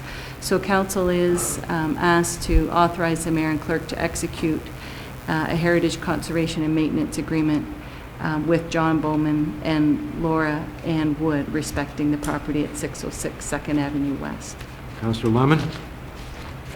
I would so move. I've been in that house many years ago, and it is an absolute charm, and it's in an area of many older homes, and I think that it certainly qualifies. Okay, further discussion? Call the question. All in favor? That is carried. Thank you. Number 8, regard to request from Saginaw Voyageurs to use land, city land, for temporary encampment. Ms. Coulter, it seems to be your night. The city was approached in 2014 to host the Saginaw Voyageurs. Unfortunately, due to some issues, their visit has been rescheduled to 2015. So they're a group who does reenactments. They're based out of Saginaw, Michigan, and they revisit the roots of the historic Voyagers all around the Great Lakes, and they'll be passing through Owen Sound on August 2nd and 3rd. So they've asked for a location close to where they can launch a canoe and close to some public washrooms. So in consultation with the manager of parks, it's been recommended that we allocate them space north of the Bayshore in the green area, close to the east side boat launch. When they're here, they'll be wearing traditional outfits and engaging in activities around the camp, such as wood carving, leather working, etc., and the public will be encouraged to visit them down there. So they will be providing the city with an insurance certificate and getting a permit from fire for any open-air fires they may be having. Okay, thank you. Councillor O'Leary? Thank you, Your Worship. I'll move the recommendation. Okay, all in favor? That is carried. Thank you. Number 9 is Deputy Mayor Wright's Grey County Council report. And since I was not able to attend, Your Worship, I'll give it. It was pretty brief, pretty short meeting. There was a report from the Lynn and the local hospital CAOs talking about how they're coordinating things, and talking about a stroke unit being set up in Owen Sound. We also received the Transportation Master Plan and directed staff to prepare a detailed work plan for moving forward with the recommended priority action items in the report. Other than that was a receipt of reports from the committees, unless anyone's got any questions, which I hope you don't have. Good. I have one. Councillor Lamon. Yeah, in the new master plan, what is the status of the county roads within the city? Undetermined. We're still working through that, it's my understanding. that portion has been delayed for the next 3 to 4 years. All right, I just Yeah, wanted so to it's make, undetermined at this point. okay, I can live with undetermined. Interestingly, Town of Blue Mountains stuck their hand up and asked to take on over all county roads, take responsibility for them within the next 2 years. So that was an interesting move, and we'll see how that works out. With money given to, I don't know. okay. I can't imagine they'd take them on without the money. They might. They might. I don't know. So that moves us through all of our 11A reports. 11B consent agenda items. Ms. Bloomfield, you want to give us a run through? Yes, through your worship, on the consent agenda this evening is a report from the facilities booking coordinator respecting a request from the Agricultural Society for a licensed event and exemption to the noise bylaw during the fall fair. There are several planning notices where no report was triggered, minutes for receipt from the library board, and correspondence received which is presented for the information of council. Good. Thank you. Ms. Kepke? Thank you, Your Worship. I'd like to move approval of the consent agenda. As well, I have a question regarding the Agriculture Society Fall Fair report. There's nothing identified under financial implications in that report. Do we receive any rental fees or anything from the Agriculture Society? Through your worship, the Agricultural Society agreement with the city provides them for the use of the of Victoria Park for this event at no charge. So they do pay things like a tent permit, but they use a portion of the Julie MacArthur Regional Rec Center and the park at no cost, as per their agreement with the city. And this is, did I not read that right? Is this not just for noise to be able to extend? The noise and the alcohol license, yes. Oh, okay. I'm going to ask, all in favor of receiving those items and approving? Carried. Oh, go ahead. Thank you, Mayor. I do just have one question on the library minutes. Well, You want me to wait? We're going to, if we can approve Sure. these, and then I think Councillor Thomas is going to present once we've received them. So again, that was all in favor, so that was carried. Now I'll ask Councillor Thomas to present the library board minutes. Thank you, Your Worship. These are the minutes of the May 28th Library Board meeting. It was pretty much a business as usual kind of a meeting. Under our key statistics, there's something that may have caught some eyes. Total library membership at the end of that month was 11,909, which is down 91 from the previous month. And I thought it might be good to remind people here at the table, and certainly people viewing, that in fact we are all by default members of the Owen Sound and North Grey Union Public Library. However, your card can expire and needs to be renewed once a year. So on our monthly library reports, there are always fluctuations in terms of the membership, and that isn't because people are leaving the library for any reason. It's because cards are being renewed or not renewed as people come and go within the library. There is an update on the ongoing saga of the library elevator, which of course everyone will remember we replaced last year. One of the things that we did not complete in that project in order to save money was the waterproofing of the foundation around the elevator, and we found again this spring that we've had some water come into the base of the elevator. So presently we're looking at ways to deal with that, and quite likely what will happen, we had a report from GM Blue Plan Engineering, and probably we will deal with it from inside the shaft, because that will be a $40,000 to $60,000 price tag, where dealing with it on the outside of the shaft is more in line $400,000 to do it that way. So at present, our CEO is working through that, and that is primarily the report. We did have one anniversary. Shirley Meisner, the library's bookkeeper, has celebrated 24 years with the organization. Good, thank you. Thank you. Councillor Gregg. Thank you, Mayor Bai. My question is on the print-on-demand services, and then what I'm wondering is, would it be beneficial for anybody that has now allowed their library membership to lapse to renew their library membership so that they can get free print jobs done at our library?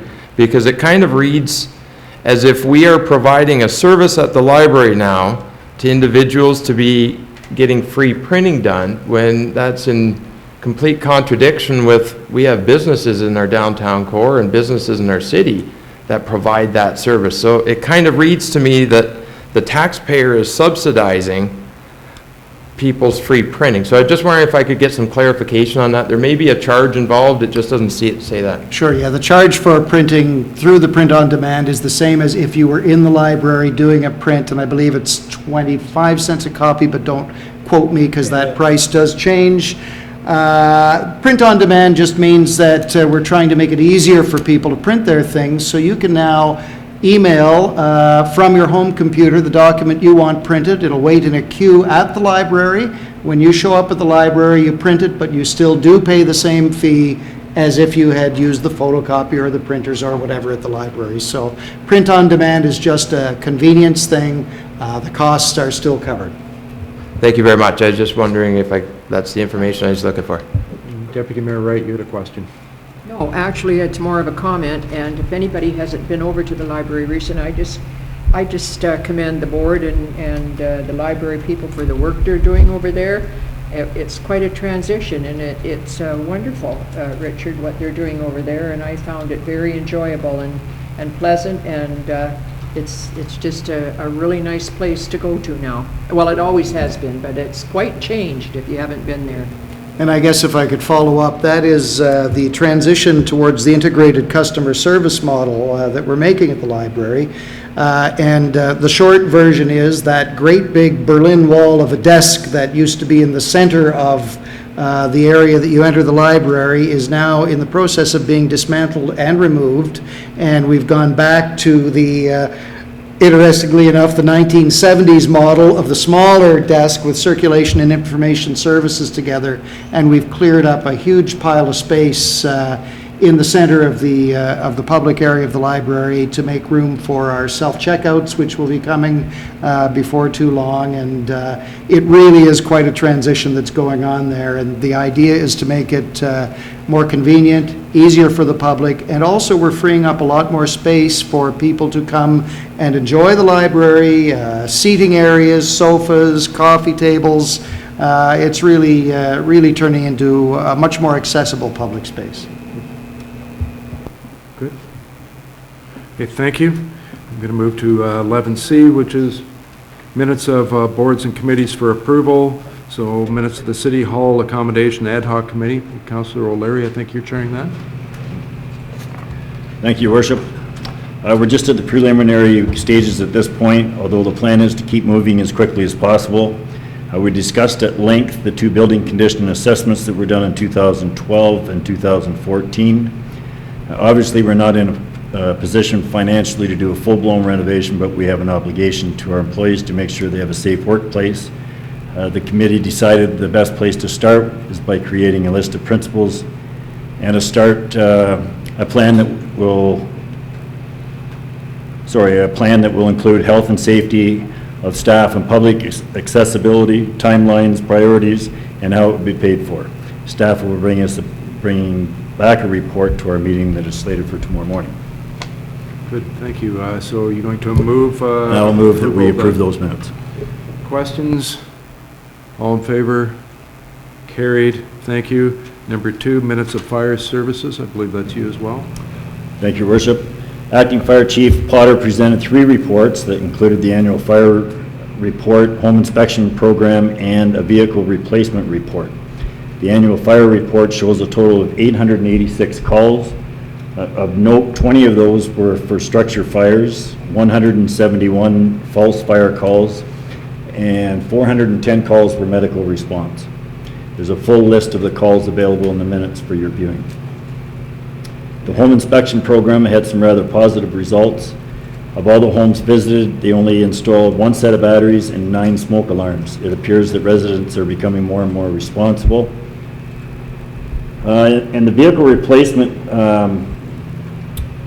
we discussed the mini pumper that was bought in 2011. It's actually, the vehicle is a 2008 mini pumper.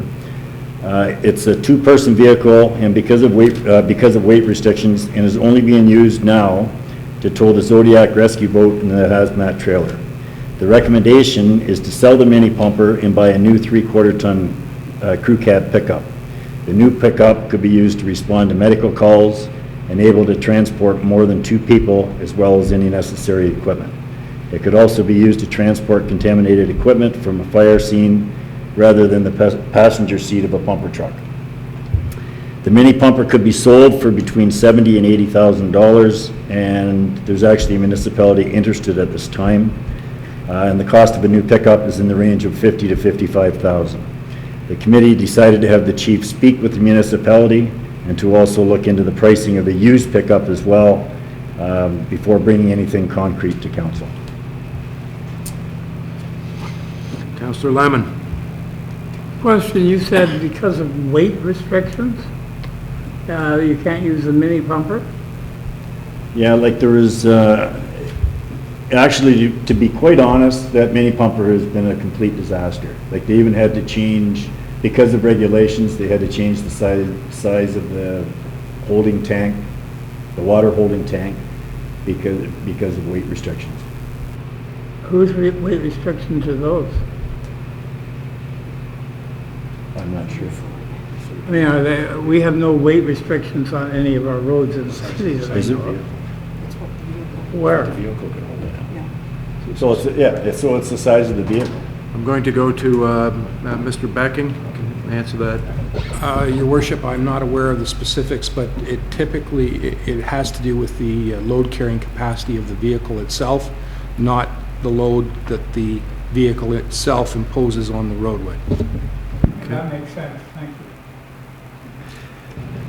And with that, I'll move the minutes be approved. Okay, approval. Other questions, comments? Councilor McManaman? Nothing? No? Okay, my recollection was that we needed this mini pumper because we needed another pumper. So if we're selling it, does this mean that we'll have to get another pumper? There seems to be something that I'm going from memory from a couple of years ago. No, the pumper doesn't have to be replaced because all it's doing now is towing a boat when they need it and towing the trailer. So that's the only time they're using this. So if they had a half-ton pickup or a three-quarter truck, they would be able to utilize it in medical responses and a lot of things other than what the pumper's being used for now. So the other coin isn't dropping in 6 months that we want a new pumper. That's not going to happen. Mr. Ritchie. Thank you, Your Worship. I believe the issue at the time was that had we not changed vehicles, we may have replaced an old pumper with a brand-new pumper. The chief at the time said we really did not need that. By buying this mini pumper, we would kind of have the best of both worlds. The current acting chief feels we do not need a mini pumper, but the three-quarter ton truck would allow us to do what we really need. However, as Councillor O'Leary has said, there will be further reports to council before we actually do anything. Okay. Councillor McManaman, no questions? Anyone this end? We're okay. So the motion was to approve the minutes. Go ahead. I just wanted to mention that the acting Chief Potter is in the process. Like, he's going to continue talking to the municipality that's interested in the pumper, and he's going to continue that on, but there's nothing concrete to report at this time. Gotcha. Thank you. Any questions as a result of that? So all in favor of approval of the minutes? That is carried. Thank you. Down to number 12, other business. Change order a little bit. Deputy Mayor Wright, other business? Thank you, Your Worship, I do. The October 1st weekend is Emancipation Weekend in Owen Sound. There'll be August 1st. Did I say October? I hope I'm not rushing things. August 1st is Emancipation Weekend, and this is always a good highlight of what goes on in the summer, too. It starts off, I believe, at Grey Roots with an evening together, and then it moves to Harrison Park for breakfast Saturday morning and spends a day in Harrison Park, and it carries over to Sunday, I believe, in some respects, yes. So it's a great weekend, so folks, please drop down to Harrison Park and enjoy the food and the music and the people that come from all over, both Canada and the U.S. come to that. I know I've been down and met the same people from Calgary 2 or 3 times, so it's a great weekend, so hopefully be there. Could I bring one more thing up? Yes, please. It's very quickly. Wrong thing. I just wonder if we could have a short report on how many building licenses have been taken out since we stopped running development charges. At that time when we did it, we were promised all kinds of licenses. I'd sure like to see how many have occurred. Okay, thank you. So that's for the next meeting? Whenever staff can get it to us. Good, thank you. And thank you. I think you're attending Emancipation Festival for me, Deputy Mayor Wright. I am. I'm taking my 3 days of holidays. And I believe Scott my is family. attending this one. No, I think Travis is going to one as well. Travis, okay, good. Good, thank you. Councillor Thomas? Yes, thanks, Your Worship. I just wanted to take a brief opportunity to remind everyone that it is just under 2 months to go now on the CN Dining Car Raffle for the Community Waterfront Heritage Center. Tickets are selling briskly, and you don't want to miss out. They're just $25 in order to win an $8,000 trip by train to Quebec City. All of the money being raised by the raffle, of course, will go to support the project to bring the car to Owen Sound. Many people have seen a picture in the local newspaper recently of the trucks or wheels for the car being placed on the tracks, and we're very close to the car actually arriving in our neck of the woods, so it's very exciting. The draw will be held on September 19th in the dining car. So, that's the first item. The second item I wanted to bring up, we've had a few emails over the past month or 6 weeks from residents down in the East Bay Shore Road area where the reconstruction is going on, and I just wanted to ask the operations director, in terms of some of the concerns specifically with people trying to cut through there despite the road being closed after hours, what steps are being taken to address the residents' concerns? Your worship, through you, we're aware of a number of individuals who are not heeding the signs which have closed the road for all but local traffic. We've indicated on those signs that there is no exit. Nonetheless, some of the more inventive individuals have taken it upon themselves to then use the rail trail in order to get their way past the closure and whatnot. We have spoken to the police, and they are providing enhanced enforcement in the area. We have issued a number of media releases to the public asking for their cooperation in using the designated detour routes, which have been very widely publicized. They're also very, very well signed, so that people can find their way around the detour. We have been in constant communication with the residents. At this point, we've done about as much as we can do in terms of physical alterations, short of complete closure of the roadway that I don't think serves anyone's interests. Staff are proposing to continue in our efforts to communicate to the public and indicate to them how best to deal with the situation, find their way around the construction. We'll keep up those efforts. We have spoken to the contractor and asked him to make liberal use of dust suppressants, because that is a issue for the residents. We'll continue with those efforts. I have spoken to the inspector for the operations division of the police. They will keep up with their efforts. The issues seem to be mostly after hours, shall we say, evenings and weekends when the contractor is not present. So we'll just keep dealing with those efforts. We continue to ask the residents for their patience, and we'll get the construction done as quickly as we can. At this point, that's unfortunately the best I can offer. Thanks very much. So, question, Mr. Becking, if we changed the signs and changed it to closed roads from local traffic, I suppose that means that local traffic can't use it without being in breach of laws and... You're correct, Your Worship. Under the provisions of the Highway Traffic Act, when we hang a sign that says local traffic only, that then allows traffic to use the closed portion of the roadway.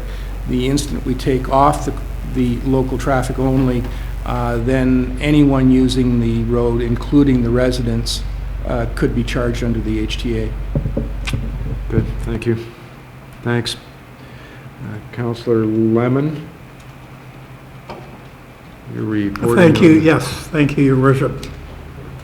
I'm passing around right now pictures of our Owen descendants who visited Owen Sound and area on Thursday and Friday. Charles Cochran from Surrey, England, and Anne Harrison, who lives in Toronto. And it started out, they were at the Visitor Information Center in the museum. Then they went up to Grey Roots, where they got additional information about Owen and particular interest in a book which details Owen's work on the African survey.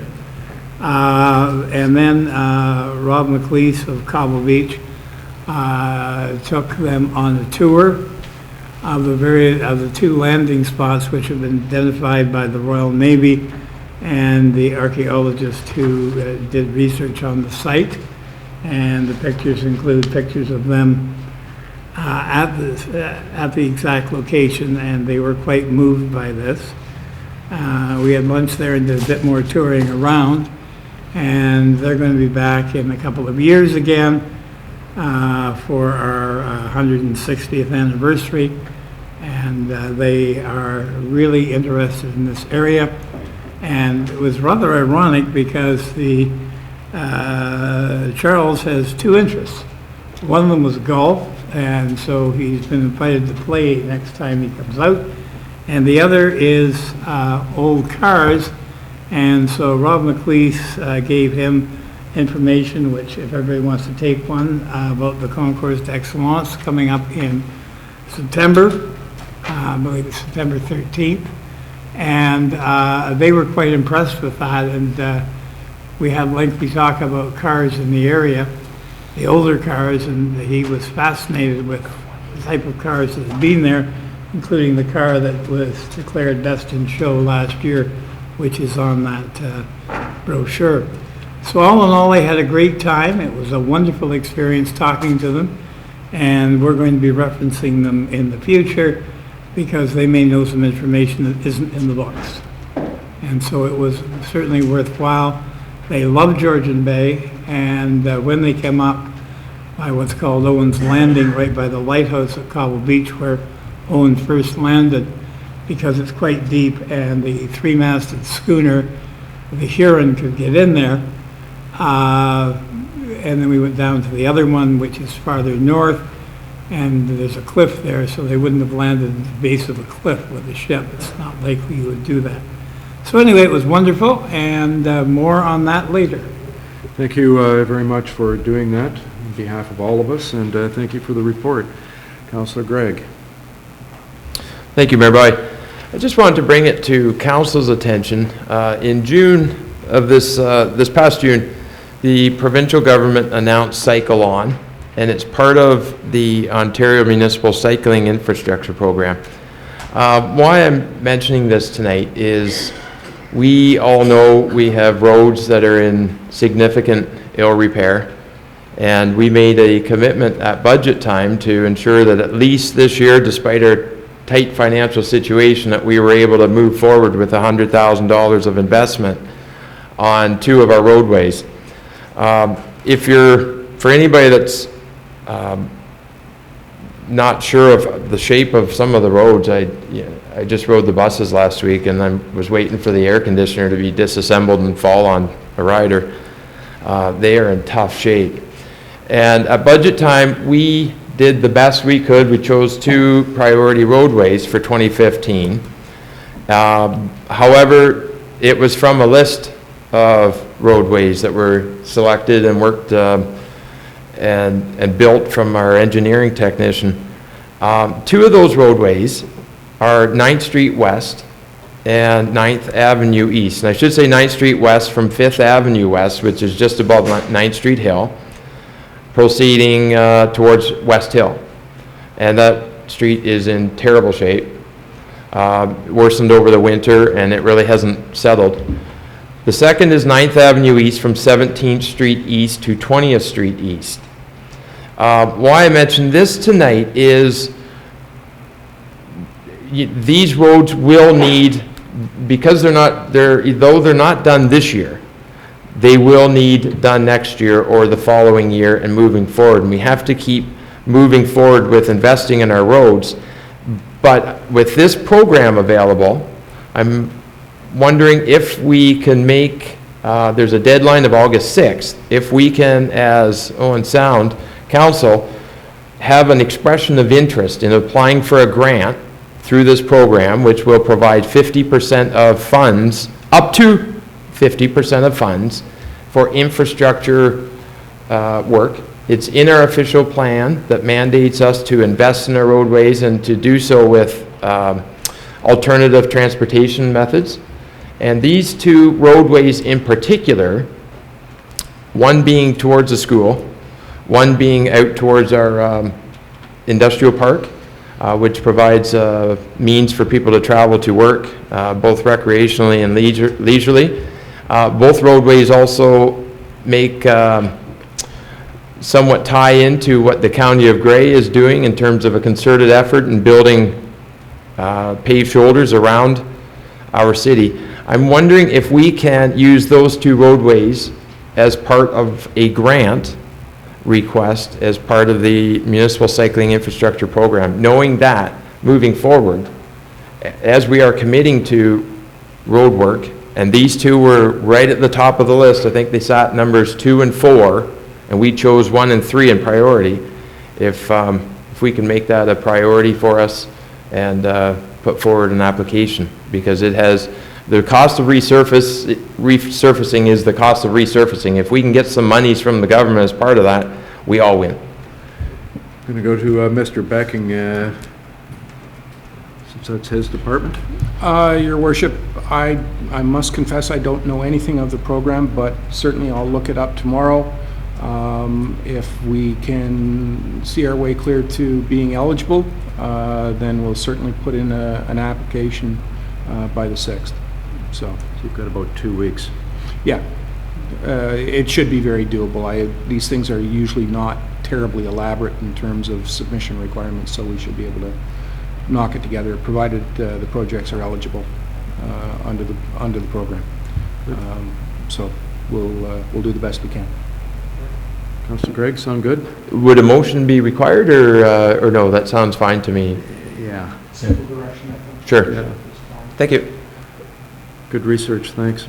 I think it's down to me. I'll give go ahead. Just as a kind of measure of caution, sometimes with these grant applications, a resolution of council is required. So I wonder, as sort of a safeguard, not knowing a lot about the application at this point, maybe council could recommend we make an application under the program noting the 2 projects, and then we would have it because council doesn't meet again before the 6th. Did the clerks get Ms. Coulter's wording? No, sorry. No, okay, because I think Councillor Gregg is going to move it, but I think, do you want to rely on... So it would just be a resolution that would say City Council request or endorse applications under the Municipal Cycling Infrastructure Program for the portions of 9th Street West and 9th Avenue East described by the councillor. Okay.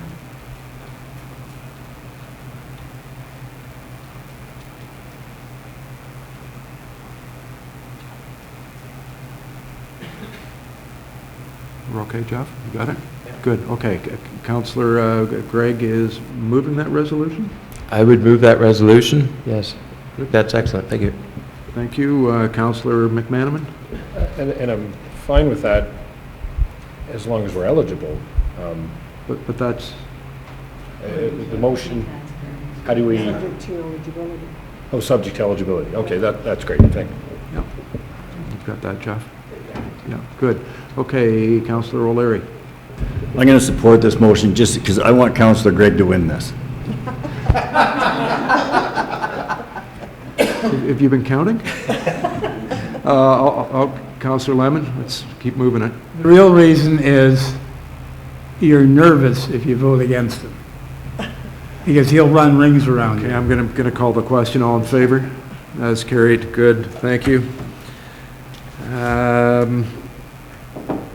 So I'm down to 2 things. One is well, I guess I'm going to do my report, so it might be more than 2 things. First of all, as council knows, and I guess everybody knows by now, we attended the Minister of Municipal Affairs office on Thursday with Deputy Mayor Wright, Councillor McManaman as the chair of the Operations Committee, and City Manager Mr. Ritchie. Going back to April, we had received a letter that they had denied us coverage for ODRAP disaster relief. We wrote to him questioning his decision, given that he felt that frozen pipes were foreseeable on our part and that we had the financial ability to cover our costs. We did get that meeting. We went down Thursday. We spent probably an hour, a little more than an hour with him, and I thought did a very good job making our case, but it was not accepted. They seem to have narrow definitions that state that it's got to be a flood, a hurricane, a tornado. We questioned how frozen ice storms, weren't foreseeable after it happened in eastern Ontario a few years earlier. questioned how that fit into tornado, hurricane, or flood. However, apparently it does, and apparently frozen water mains, even though on average we have 10 to 15 a year. Worst case, 2013, 2014, we had 40, and we jumped to 227 or 229, whatever it is. But apparently that was foreseeable. There will be no money made available for us. There is no offer of any other funds that we should maybe go and look at, other than to go and contact Minister of Infrastructure and maybe apply there, which I think we've probably already done every chance we've gotten. There wasn't, it wasn't the best experience of my life, let's put it that way. But I think we had to go and make that case. We had to try to take one more kick at the can. He did tell us that there had been 12 other municipalities that had applied after us, and they're all turned down and they all went away. And he admitted that none of them had suffered as badly as we had. However, it still didn't mean that they have any money. In fact, they advise that due to the debt of the provincial government, they don't have any money for us at all. So I think that pretty well states it. Deputy Mayor Wright? Thank you very much, and can I just add that our local MPP attended with us and really did a good job, as did Mr. Ritchie, and I have to say that Mr. Walker just kept pounding him, but we just did our best.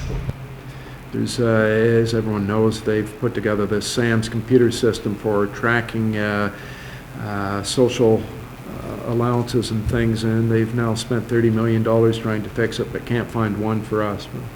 Councillor Lemon. Well, tonight we had that request from, I think it was Tweed, who did receive funding. Yes. For flooding. Well, frozen pipes sort of, to me, are the same type of thing as flooding. They should have foreseen that flooding. Well, no, you don't foresee everything, and I think we should just send them a copy of it with no comment. We've already passed that, thank you. Any other comments on that one? I think moving forward, we've got some budgetary decisions to think about. We passed approximately 3 or 4 months ago our plan, financial plan for water and wastewater that we may have to have another look at, given what we just went through. We're going to have to rebuild our reserves again, and starting from scratch, the plan that we approved a couple months ago may not get us where we want to go, and it means that it's back onto the backs of taxpayers and water users, no one's sound, and it wasn't the result we wanted. Otherwise, over the last couple of weeks as mayor, I've attended a few celebrations. I'll just go through quickly. Canada Day celebration at Kelso, which I think everybody probably attended, saw the fireworks and were quite pleased. Roselawn Lawn Bowling Club is 95 years old. Got to attend a 90th birthday of Wynne Burgess, and that was really fun. 30th anniversary ribbon cutting at the Community Waterfront Heritage Center. Met with Mr. Don McLean that owns McLean Engineering, and with Peter Reeser from Chamber of Commerce to have a discussion about business no and sound. The Playfair came into town in the harbor, which was kind of fun. On Saturday, as mayor and with Deputy Mayor Wright acting as warden for the county, we had the pleasure of attending the 6th annual Great Lakes Métis Council annual fish fry at Haibu Park. If you get a chance to go again in the future, everybody should attend. It was really, really nice people. Fun event. It was very educational and pretty neat. And then tonight, I think I already mentioned, I hit the City Band's 95th anniversary picnic at Harrison Park before coming here. So that's my report the last couple of weeks. I think the only thing is left, Councillor O'Leary, I believe you had a contest for ugly shirt or something. Thank you, Worship. As you can all see, we followed the lead of Mayor Body tonight and dressed down a little bit. Not necessarily to make light of a council meeting, of course, but because of the weather. And he asked us to wear ugly shirts, and he offered up a prize for the winner. which is a nice prize, actually. It's a pencil, City of Owen Sound pencil, and a full container of Tic Tacs. Yeah. So the winner of the ugliest shirt contest tonight is Councillor McManaman. Congratulations. Very nice. Great job. Do you want to give an acceptance speech, Councillor McManaman, or just... I'm afraid that Councillor Lemon might ask for a recorded vote here. I did worry about that. He certainly did his best. Councillor Lemon, you and I don't always agree, but I think we might agree that you should be the rightful owner of these prizes. But I was going to call him... I yield to the mayor's decision. All right, that's good. And you will, just remember, this will come back on. I was going to call him Councillor Orange tonight instead of Lemon, given that bright orange shirt, but next is motion that the committee rise. Is that, Councillor O'Leary, you got that? That the committee rise and report? Yes. All in favor? That is carried. Thank you. Number 14, back in the formal session, resolution adopting proceedings at committee in the whole. Moved by myself, seconded by Councillor Kepke, that the action taken in committee of the whole in considering public meetings, deputations, public question period, matters arising from correspondence, reports, matters tabled, motions for which notice was previously given, and other business be confirmed by this council. Good. All in favor? That is carried. Thank you. Have no notices of motion, no new business by resolution. Bylaws. Given the Deputy Mayor's suggestion, Wright's suggestion last meeting, I'm going to ask Mr. Smith if he can give us a rundown on the bylaws before we approve them. Thank you, Your Worship. There are 8 bylaws on tonight's agenda. 1 bylaw to confirm the business at the meeting, 1 to appoint deputy clerks while our current deputy is on maternity leave, 1 to strike the Canada 150th and Owen Sound 150th Celebration Committee, and 5 bylaws to finalize agreements already authorized by Council for capital funding for the CPR station, the Salmon Spectacular, the collective agreement with QP 1189, a heritage conservation and maintenance agreement, and a facade and structural improvement agreement. Good, thank you very much. Motion, Brian, go ahead. Moved by myself, seconded by Councillor Kepke, that bylaw numbers 2015-095, 096, 097, 098, 099, 100, 101, 102 be passed and enacted. Good, thank you. All in favor? That is carried. Well done. We've completed all the business of tonight, so we can adjourn. Thanks, everybody. Good